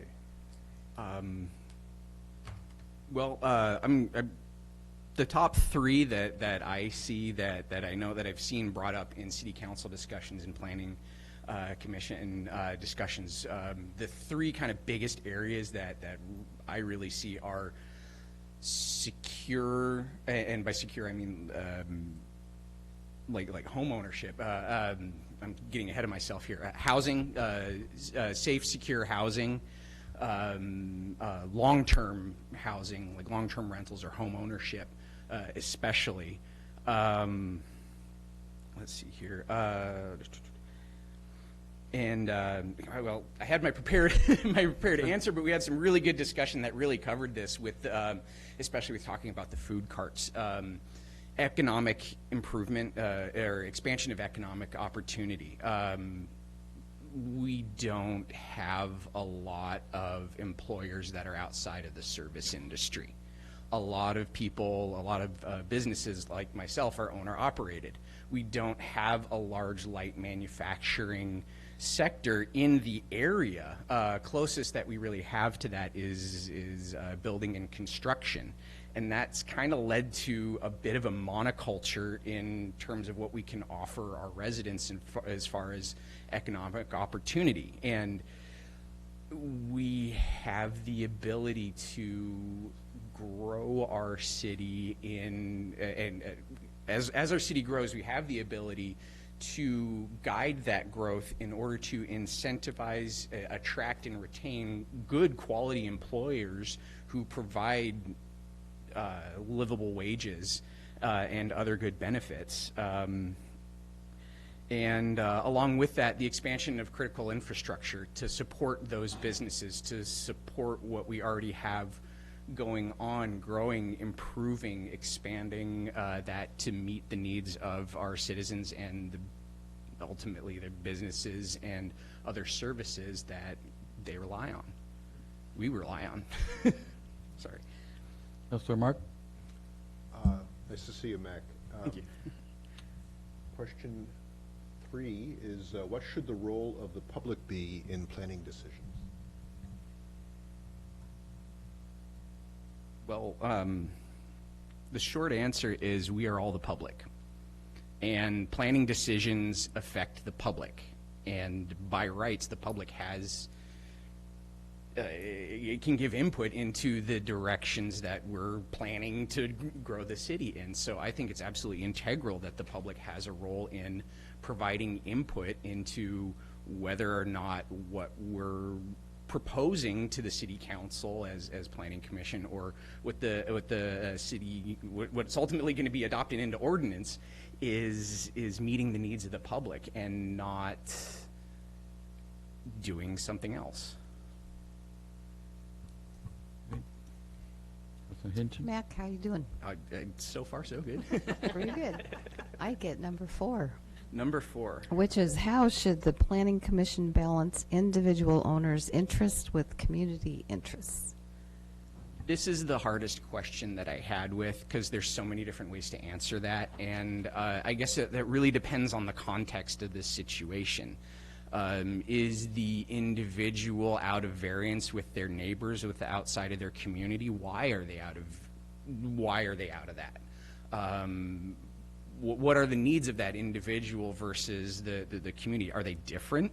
Are they so wildly divergent that we need to look at granting this person an exception from existing laws and ordinances? I guess it really depends on the context and the need. But really, gosh, I could think of so many different things. So, for instance, if, I don't know, if we were wanting to build a park in a certain area, but, no, excuse me, other way around. If we wanted to use a park to build existing, or using existing park to build something else, is there a significant cultural impact to that? What is the impact of removing that park or green space from the rest of the community? What's going to be the benefit to allowing this person to build in that area? Are they bringing in a business? Are they bringing in more housing? Are they bringing in something that will serve that community, or serve the community? Yeah, I guess that's really situationally dependent, but really we should be looking at the community needs over the individual needs in general, but it really depends on what's on the table.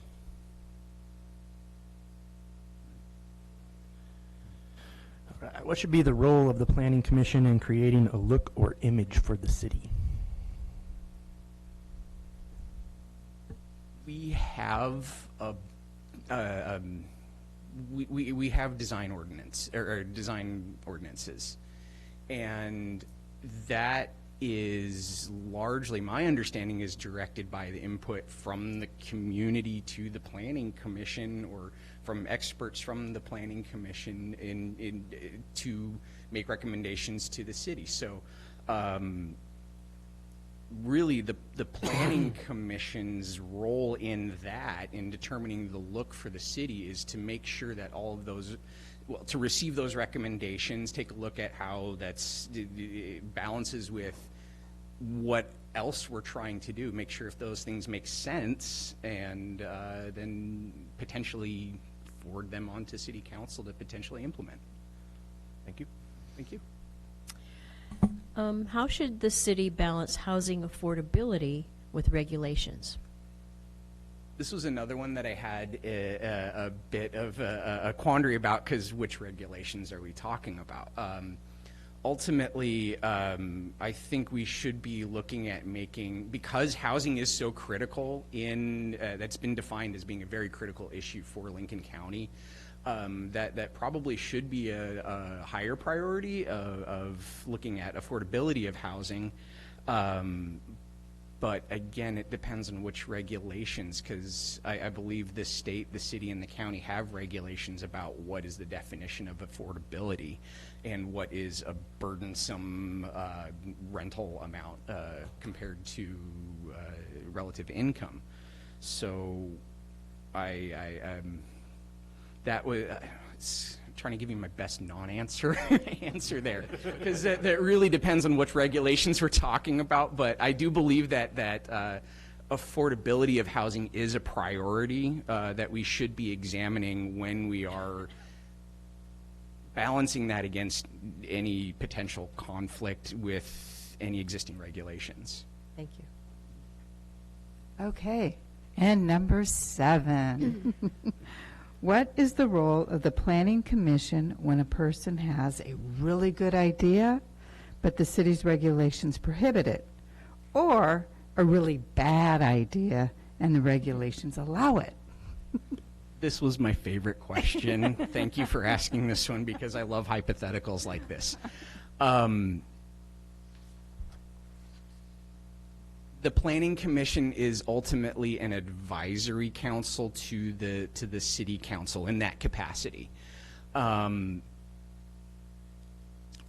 a person presents a really good idea to an advisory committee, their job is to take a look at that and really kind of say, hey, is this viable? Is this something that we need to look at and implement? And if it is a really good idea and the regulations prohibit it, then clearly there is a deficit in the existing regulations or ordinance or what have you. And if we recognize that this is a really good idea, but the regulations prohibit it, like I said, there's a deficiency there that we need to address. And so that would probably be something to be brought before city council in conjunction with the city manager and the city attorney to make sure that we've got all our ducks in a row and say, hey, this law that we've got does not make sense. Similarly, if somebody's got a really bad idea and the regulations allow it, we've identified another deficit in that thing. And so again, the recommendation would be to make recommendations to address that, and just what you guys were talking about with the food cart, or deliberating with the food cart ordinance. And I think there were, with the whole deliberations in the Planning Commission, there were a lot of good ideas and a lot of things put forward there, and ultimately this plays into that scenario if that raised up somewhere down the line, or really this kind of plays exactly into that. Somebody had a really good idea about food cart pods, but the regulations didn't provide it, and so we're in the middle of that process right now. Okay, thank you. Great. Thank you very much. Any out-of-the-box question anybody wants to throw at Mac? Yes, Judy? This might require a lot of your time. Do you have the flexibility in your work schedule to commit to that time that would Absolutely. allow? Okay, Yeah. It's good to know. Yeah. Okay. Thank you, sir. Thank you. Appreciate it. One, for volunteering, raising your hand. Not the crowd behind you obviously hasn't. So appreciate your endeavors, and we'll take it from there. Thank you very much. So, council, we can act on this now if you so desire. If we have a vacant seat and somebody wants to make a motion for appointment. Mr. Mayor? Yes. I move to appoint McNeil Smith to the Planning Commission for the term that's allocated, that's an open position. Second. We have a second from Councilor Hinton. Oh, I heard her out of this ear anyway. Oh, Got so- me out of that ear. Yeah. The two Ds. Take your pick. So we have a recommendation to appoint to the Planning Commission. All those in favor say aye. Aye. Opposed with a nay? Thank you very much. You're signed up for duty. There you go. Talk to Anne Marie. Congratulations. All right. If we could, we've had a nice spell, something different from licensing. Let's go back to licensing, and don't talk about pods or anything now. So just keep on licensing. This is ordinance 2020-06. Your Honor, Mr. I have a Attorney. couple things I'd like to just start with before. First, 530-070 says areas for street vending in the table of contents, and that's wrong. It should be location of mobile food units. So that's a mistake that needs to be corrected. To be consistent with what you did under the definitions, under 530-010, mobile food unit would be a wheeled mobile unit, and then we would strike the language beginning with mobile food units are limited to class 3 or 4 as identified in the OAR. Class 1 and 2 units identified in the OAR are prohibited from functioning. And then it goes on to describe mobile food unit does not include a street vendor's cart or a mobile vehicle, trailer, or wagon selling prepackaged foods that are not altered by the vendor, such as ice cream. So we would strike all that language to be consistent. Just separate paragraphs 6 and 7 on page 4 so they don't run together. And then I think everybody's on the same page, but I'm going to suggest that where we might have discussion would probably be in areas involving the recommendations from the Sustainability Committee and what are we going to ban, and is it biodegradable packages or polystyrene instead of styrofoam. And so my suggestion would be is that you replace paragraph F, this is on page 7, and say mobile food units shall comply with all city ordinances concerning packaging, including any prohibitions on specific materials, for example, polystyrene. That means you guys will decide that when we bring back the ordinances on plastics and polystyrene and biodegradable this or that. So it'll be the same, and kind of my recommendation on this is that we should not say mobile food units have to, throw out the styrofoam clamshells, but the restaurants can keep them. We should be uniform across the board. So, and I think staff is with me on this particular issue.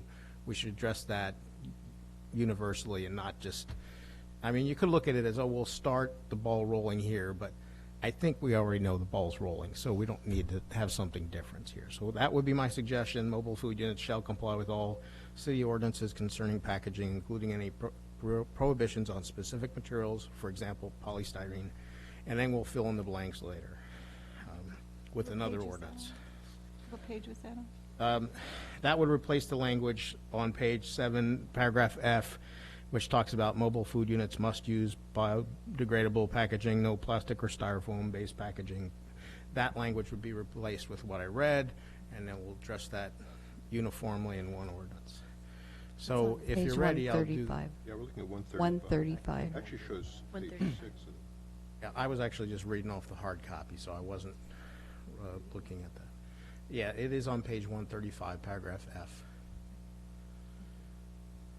So with those changes, which I just read, this is first reading of ordinance 2020-06, an ordinance of the City of Lincoln City amending the Lincoln City Municipal Code, Title 5, Business Taxes, Licenses, and Regulations, adding a new chapter 5.30, Mobile Food Units, establishing licensing requirements for mobile food units.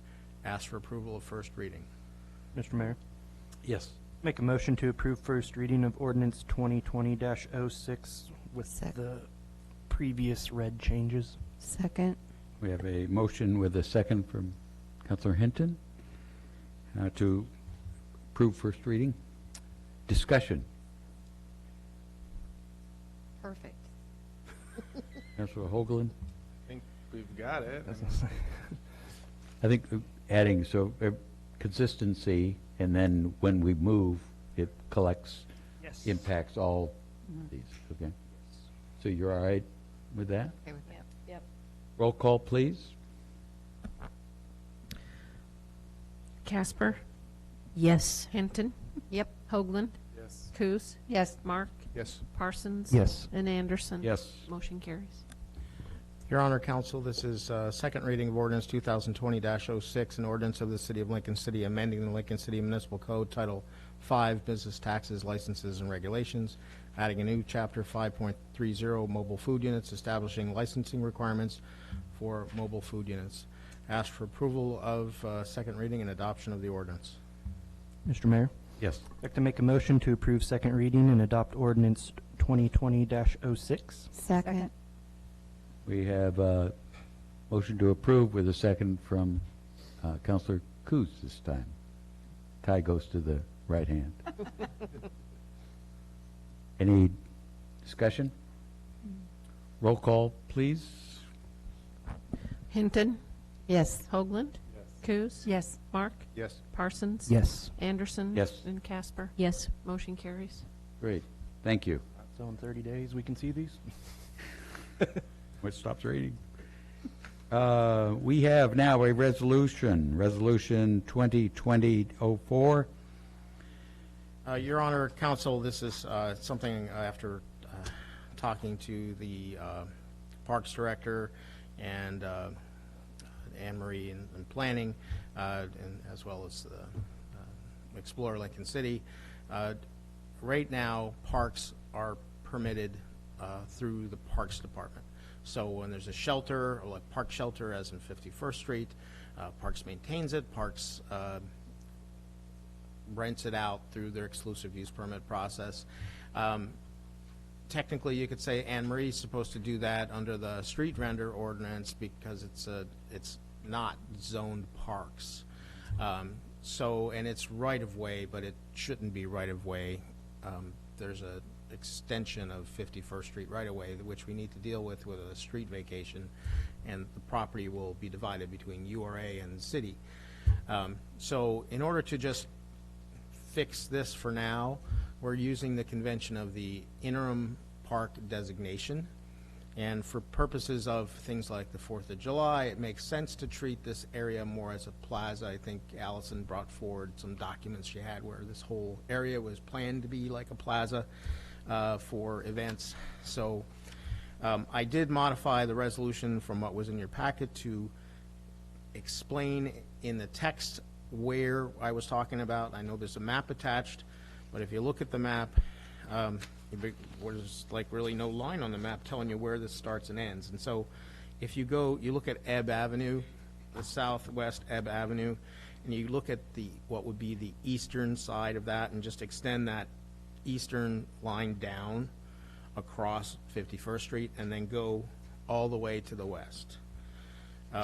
So I've added text into the resolution that describes that it's the portion of 51st Street from southwest 51st Street from a line consistent with the east side of southwest Ebb to the western terminus of the right-of-way, as shown on Exhibit A.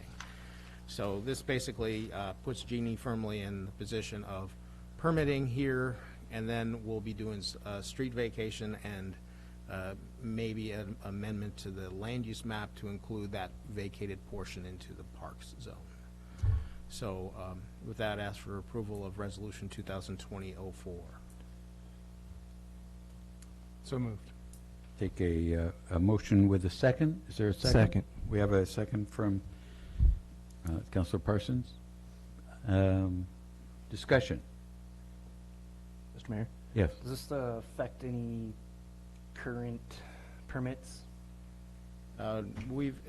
If you've gone through a process and you have a permit now to use that, it's mostly just a 4th of July type thing. If you have a permit, your permit is valid. What this is doing is just clearly putting it in Jeannie's jurisdictional responsibility. Any other questions? I asked because I have a permit. Oh. For this summer. So Just making sure. Oh, is that a conflict? No. I think you're good. Thank you, though, for bringing it up. Roll call, please. Coos? Yes. Mark? Yes. Parsons? Yes. Anderson? Yes. Casper? Yes. Hinton? Yes. And Hoagland? Yes. Motion carried. Great. Thank you. All right. We have, dropping down to L14, approval of final order 2020-01. This is the Sutton request for a zone change that was denied. Your Honor, despite the newspaper reporting, as was mentioned earlier, this was not a major, I'm sorry, it was not a minor amendment. The staff report actually said this is a major amendment to the code and I'm sorry, the map and the land use map and the zoning district. Again, this was a proposal to change what essentially is a RM to a GC. It was stated it was a major amendment, not a minor amendment, as was reported by the newspaper. The findings are put together consistent with your direction and consistent with your prior decisions denying this kind of like spot zoning, for lack of a better term. So I'd entertain a motion to approve final order 2020-01. Mr. Mayor, Yes. I'd like to approve the final order for 2020-01. Is there a second? Second. And we have a second from Councilor Casper. Any discussion? I just have a question Sure. on this. I believe it was said to us we have an ordinance coming to us eventually about on-street parking possibly. Would it be okay to reach out to them and let them know that that would be coming up? Because kind of We can do that. it would be a use they would be able to have if that gets through. We can do that if you'd like. That's not a problem. Well, it's a resolution that Ron has delegated authority to establish traffic control and parking regulations. His delegated authority to establish those schedules is subject to occasionally bringing it to you with in a resolution and getting your okay. So that's what my staff is working on for Ron. So. Yeah, but we can let them know. So we have a motion to approve. Any other discussion? Do we need a roll call on this one? Probably should. Okay. Mark? Yes. Parsons? Yes. Anderson? Yes. Casper? Yes. Hinton? Yes. Hoagland? Yes. And Coos? Yes. Motion carries. Great. Thank you. And we have an amendment to the intergovernmental agreement with ODOT for curb ramp design. Oh, Lila. She's back. She's awake. We kept you all night. Kept you all night for the final show here.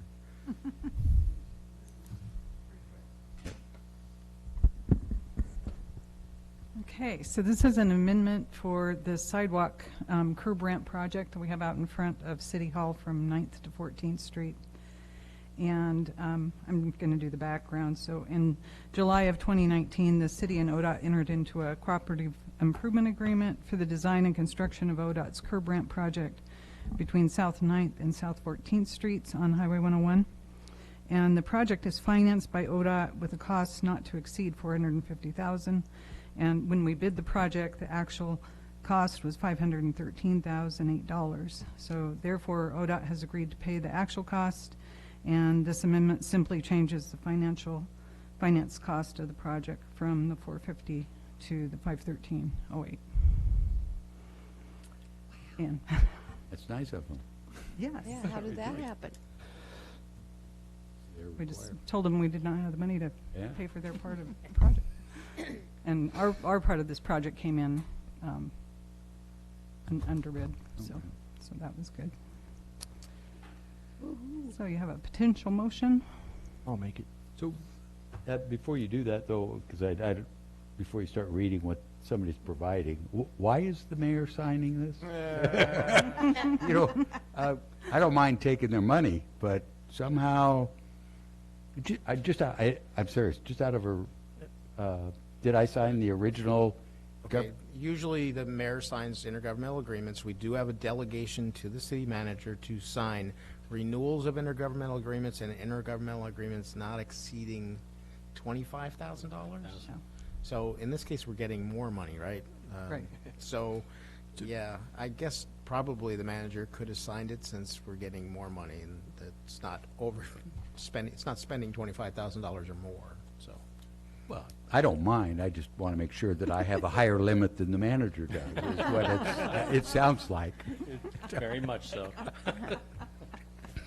All right, now you can make your All motion. right. I move to authorize the mayor to sign amendment number 1 to the cooperative improvement agreement number 32331 with the Oregon Department of Transportation, ODOT, named City of Lincoln City Curb Ramp Design. Second. We have a motion to approve with a second from Councilor Hoagland.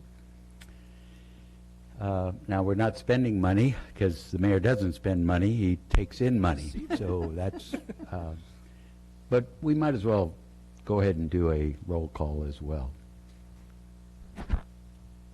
Anderson? Yes. Casper? Yes. Hinton? Yes. Hoagland? Yes. Coos? Yes. Mark? Yes. And Parsons? Absolutely. Motion carried. All right. Thank you. Thanks, Lila.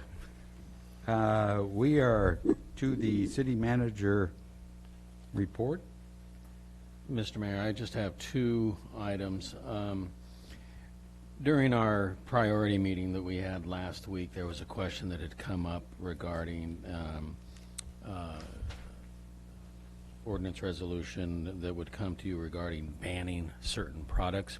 I went back and checked through my notes and the work that we've done already. Richard's carried a lot of that load.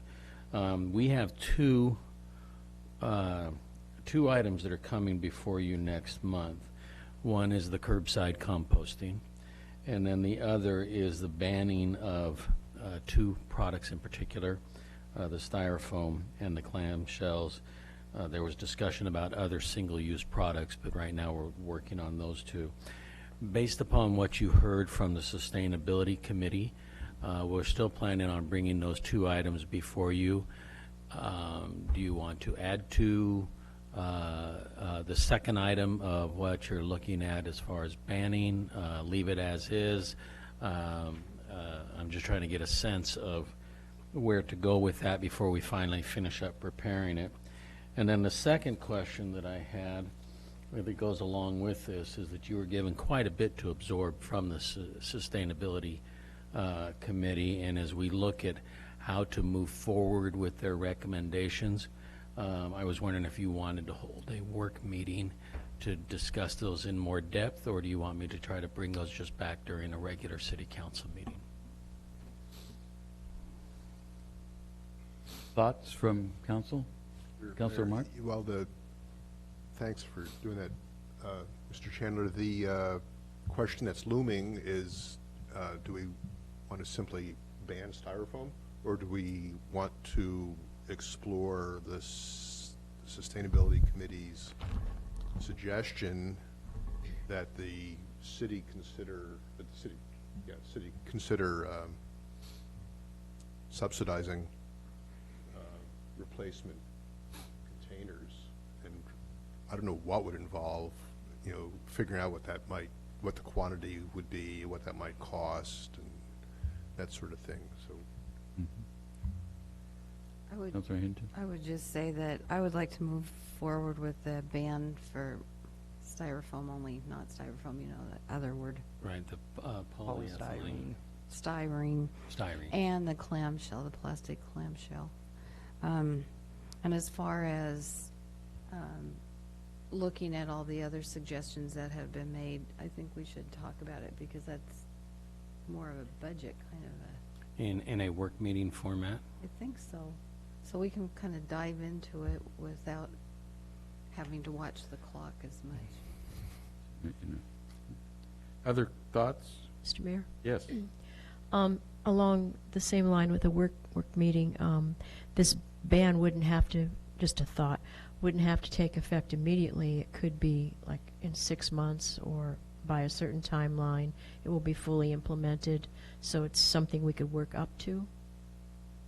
That's probably something we could discuss in our work session. What's the person?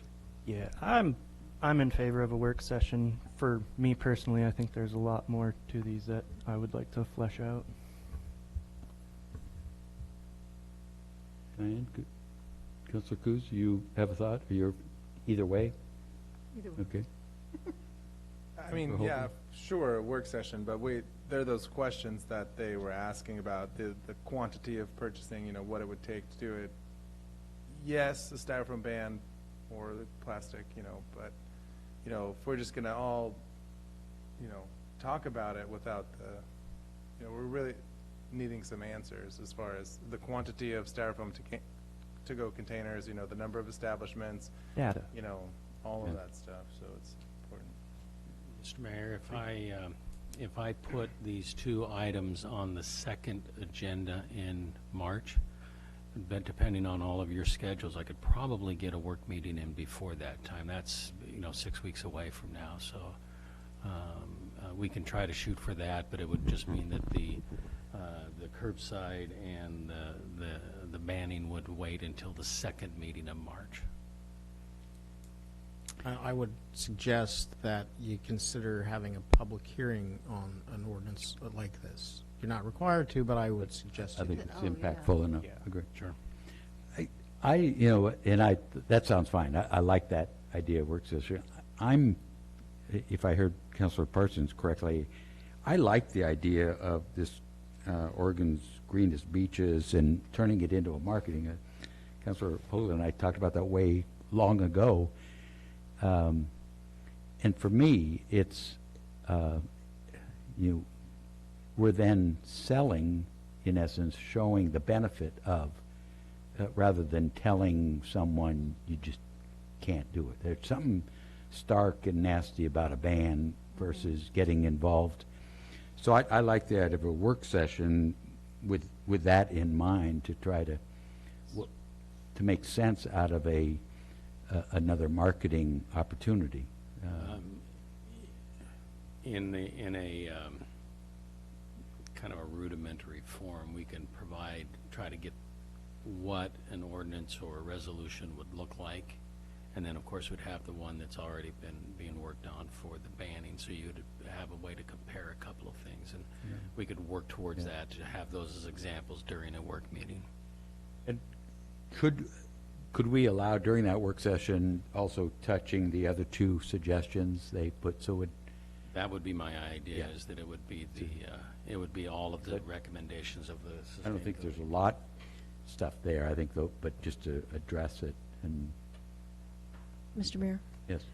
I've also handed out to every counselor here this zero waste master plan from another city, and I share this with you because I think it might save us some time and planning as far as scheduling. It's very helpful just to see what has been done, and it's out there, and we might want to look at that before our work session.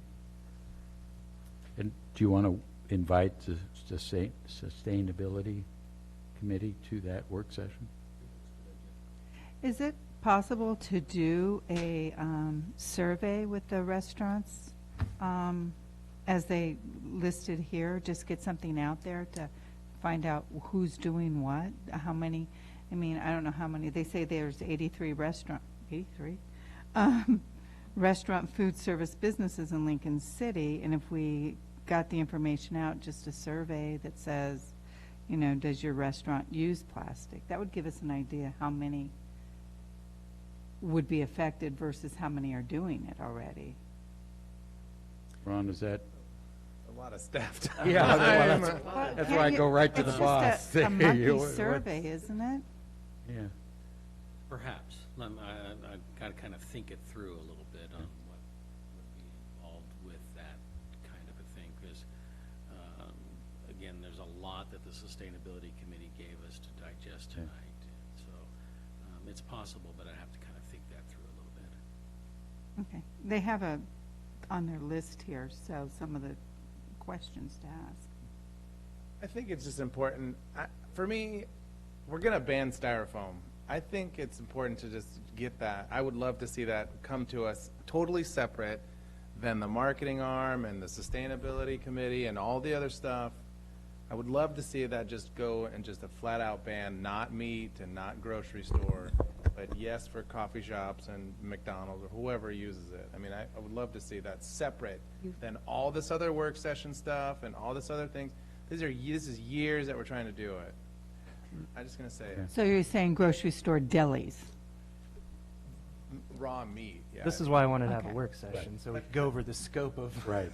what we want to But do. it's right here. I mean, I understand, but I'm Oh, I hear you. But I, do you know, something. personally, I don't like cram downs, and that feels like a cram down, so I would just assume, but That's fine, of course. Yeah, I think it's important to involve the stakeholders, as they say, and let them know they're part of the process and not just being ordered around. Styrofoam isn't good for the environment is why we're Well- doing this. To the extent that Yeah. we're not taking into consideration all of everything. I mean, at some point, we're saying no. Can we ask the grocery stores not to carry styrofoam coffee cups? I mean, that would be. To-go containers, Not that- styrofoam to-go containers. well, that would be if I went in and bought coffee, but I mean, in their shelves where they're selling styrofoam. That's different. That's not a to-go. Well, you can just say, I mean, we had a store, we asked them to quit doing silly string. To-go styrofoam containers. Okay. And plastic clamshells. Yeah, but that's your thing. I hear you, but I'm trying to push forward styrofoam, period. Hey, I've So- been pushing so I'm- styrofoam bans No, for longer than you've been alive. Okay. What we hear, what I hear is some are interested in a work session, others are ready to just go quick, next meeting, a ban, and pull out the fire hoses. So, I guess a show of hands, who would like to do a work session to learn more about? One? Wait. What? Actually, I would like a work session on all of the ideas that. The sustainability? And I want to move forward with a ban on whatever it is, no, I can't even say it. Well, Styrene. Is it so quick? Because we're talking about the first meeting in March versus the second meeting in March, and a work session before. Okay. But, so is that really gaining 2 weeks? I got an issue? So could we count you as a vote for work session? Oh, sure. Gonna go, I'm just saying. So are we okay with a work session? Yes. Okay, all right. Work we'll- session, before we'll the set up a second calendar. March. Notice We'll start getting a hold of you tomorrow to set up a calendar for the work session. We'll try to do it on a Monday. Which is interesting, because I already had it in my calendar that we were having one next week. Oh, yeah? And then I'm like, how Next come week's I a erased holiday. it? Yeah. Good. Okay, all right, could we, this is a tough crowd tonight. Late. You noticed how Mr. Chandler carefully avoided saying next meeting, and there's reasons, because it's a real skinny agenda next meeting. Oh, we should just So- pile this on. So, Are you going to be gone, Mayor? you know, We'll do banning air and Water. sand. okay. Could, Mr. Chandler, did you have anything else? I didn't have anything else. Could I ask you then, because it wasn't clear to me, the process for the park name, how do we want to handle the park name?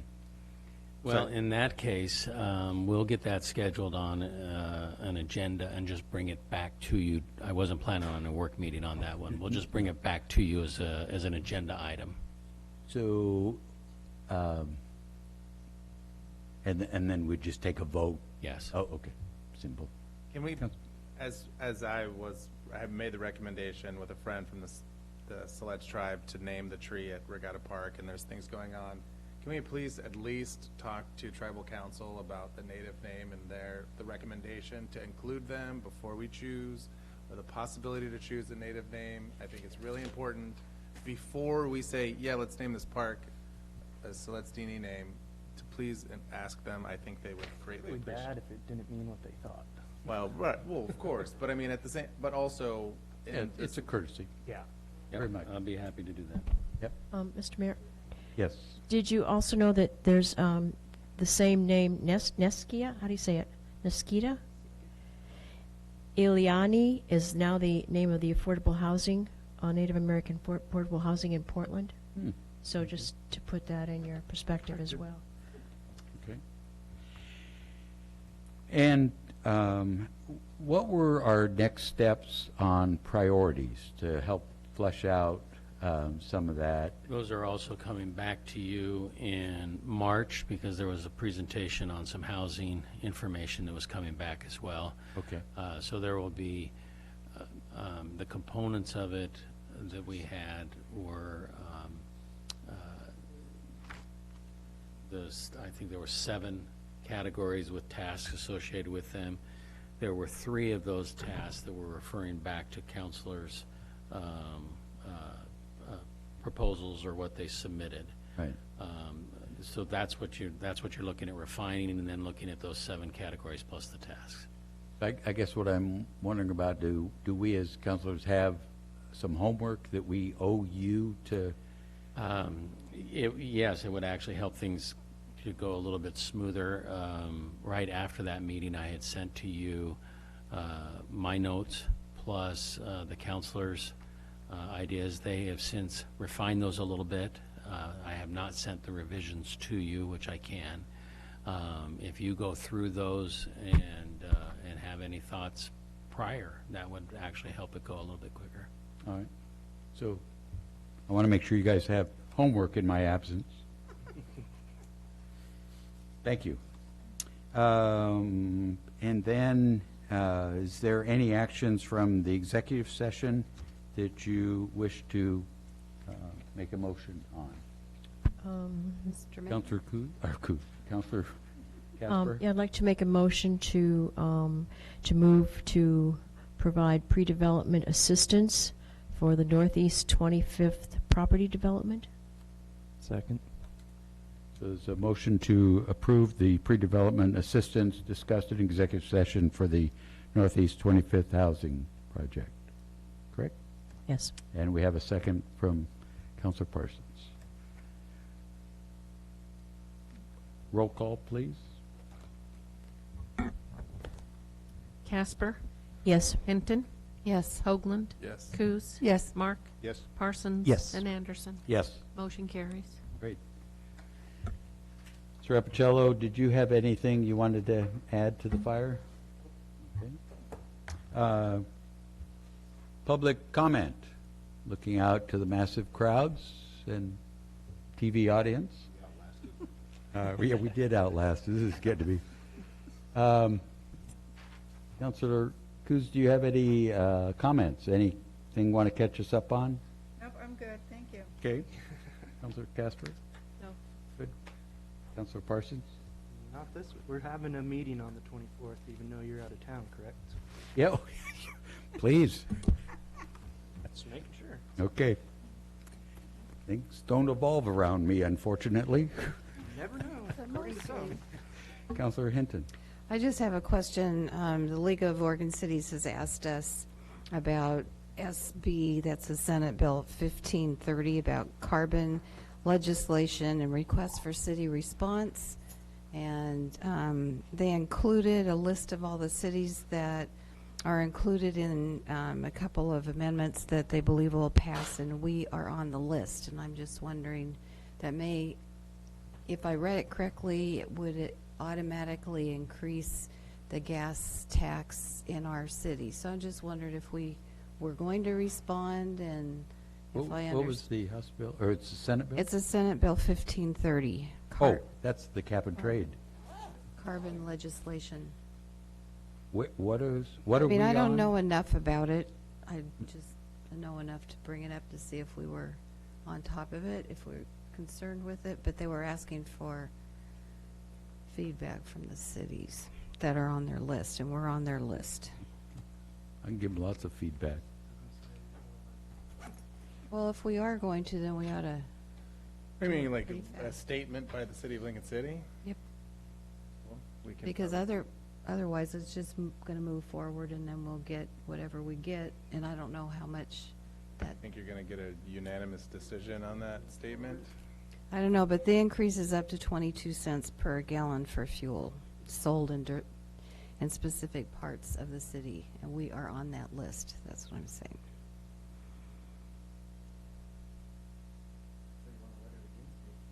Well, I don't have an opinion. I want to Oh, know okay. more about it. Now, I have an opinion, so this is an opinion, not a city opinion.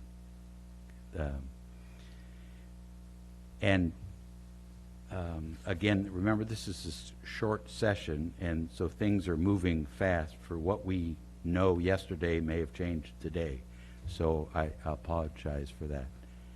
But in my opinion, this does not meet any of the standards of the title of the legislation. This is, first and foremost, a money grab. It's a tax that impacts natural gas and fossil fuels. The intent is well intended to get people off fossil fuel. So they're targeting, now last duration they are phasing in areas where urban areas first. I think it's 4 years later it would hit the coast. The problem I have with it is the money raised by the urban area is spent in the urban area for improvements. So that leaves, when it rolls to the coast 4 years from now, no money has been spent to give coastal traffic drivers, vehicle drivers, any other alternative. So all you're stuck with is what you got now. So that's been discussed. Hopefully they might, one of the amendments might be to push improvements to the next area that was going to come under jurisdiction, but I haven't seen that. At the end of the day, I don't see it at all helping the intent of reducing carbon. I think the goal is certainly one we all want to chase. The process is flawed. And besides that, it's a huge bill, controversial bill that shouldn't be in a short session anyway. So mine would be to punt it to a long session. Then maybe there's a state senator from the coast in the Senate. So I don't know how we come up, I don't know, I just saw it. yeah, I'm surprised. 'Cause I would say the city doesn't take a stand. I think that's an individual push, because it's so, yes. Thank you, though. Okay. Councilor Mark? I don't have any thoughts on that. I don't know enough about it. Speaking of League of Cities, though, is there a small cities meeting coming up? Is that here? June. When is that? Do you know? Thursday? Thursday the 21st. 21st of April, or February? And it's here. 21st that's the 20th, I think, isn't it? But 20th came to mind, but 20, Next week? The 20th. Okay. Oh, so Hoagland. In the honor of the late Kip Ward, which I think his anniversary is the 12th, if I remember, so in a couple days.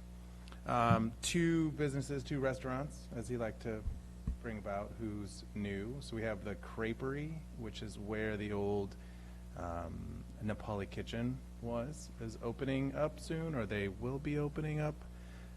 They are open? Oh, we got a thumbs up from the It's crowd. good. I haven't yet to be there. Then there's the new owners for the Nell Scott Cafe, which I think has a new name.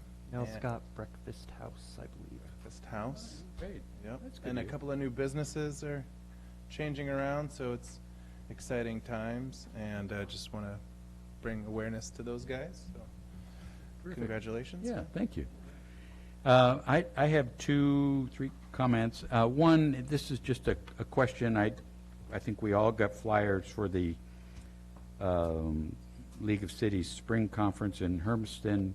I'm just wondering, it's a one-day on these kind of the big one, but does it make sense for 1 or 2 counselors to go, and usually 2, because there's a lot of breakouts, It's in Hermiston. in Hermiston, rather than 6 or 7 of us? I'm not trying to go. Okay. But I just throw that out as, that way it forces whoever goes to share with us. Not that Hermiston isn't my most favorite spot, but. I'm going. Good. So if you could think about, Kathy, they register through you. Yes, I have Counselor Hoagland already registered, but I have not heard from anyone else yet. Okay. So, Okay, got you. but then if that's all right, unless you just have a dying need to go, and maybe we could swap out, but if we could look at that. But I'm serious on the sharing back with us, because we'd like some of those panels would be helpful. The other thing I have is, I don't know if you saw the news, but our community college got its accreditation. And after 33 years, it may not sound like a big deal, but it's a huge, huge deal. And it gives them more flexibility with the type of classes and professors and stuff. Plus, work study now travels to this site, which is important for our clientele. So congratulations. The other is, I know you're all dying to attend Valentine's Day at My Petite Sweets, and if you come by about 9 a.m. in the morning, you can actually have coffee with the mayor as well on Valentine's Day. I'm not buying. No. It's the facility that we're there, but you're more than welcome. And with that, Kathy. The Small Cities Regional Meeting is on Thursday, the 20th, here. Thursday the 20th here. 10 o'clock, I believe it is. It's 11 to 1. 11 to 1? Yes. Okay. Our All right. promotion Well, it's 10:05. It was an exciting evening. Who was? Sometime in the afternoon. Mics are off.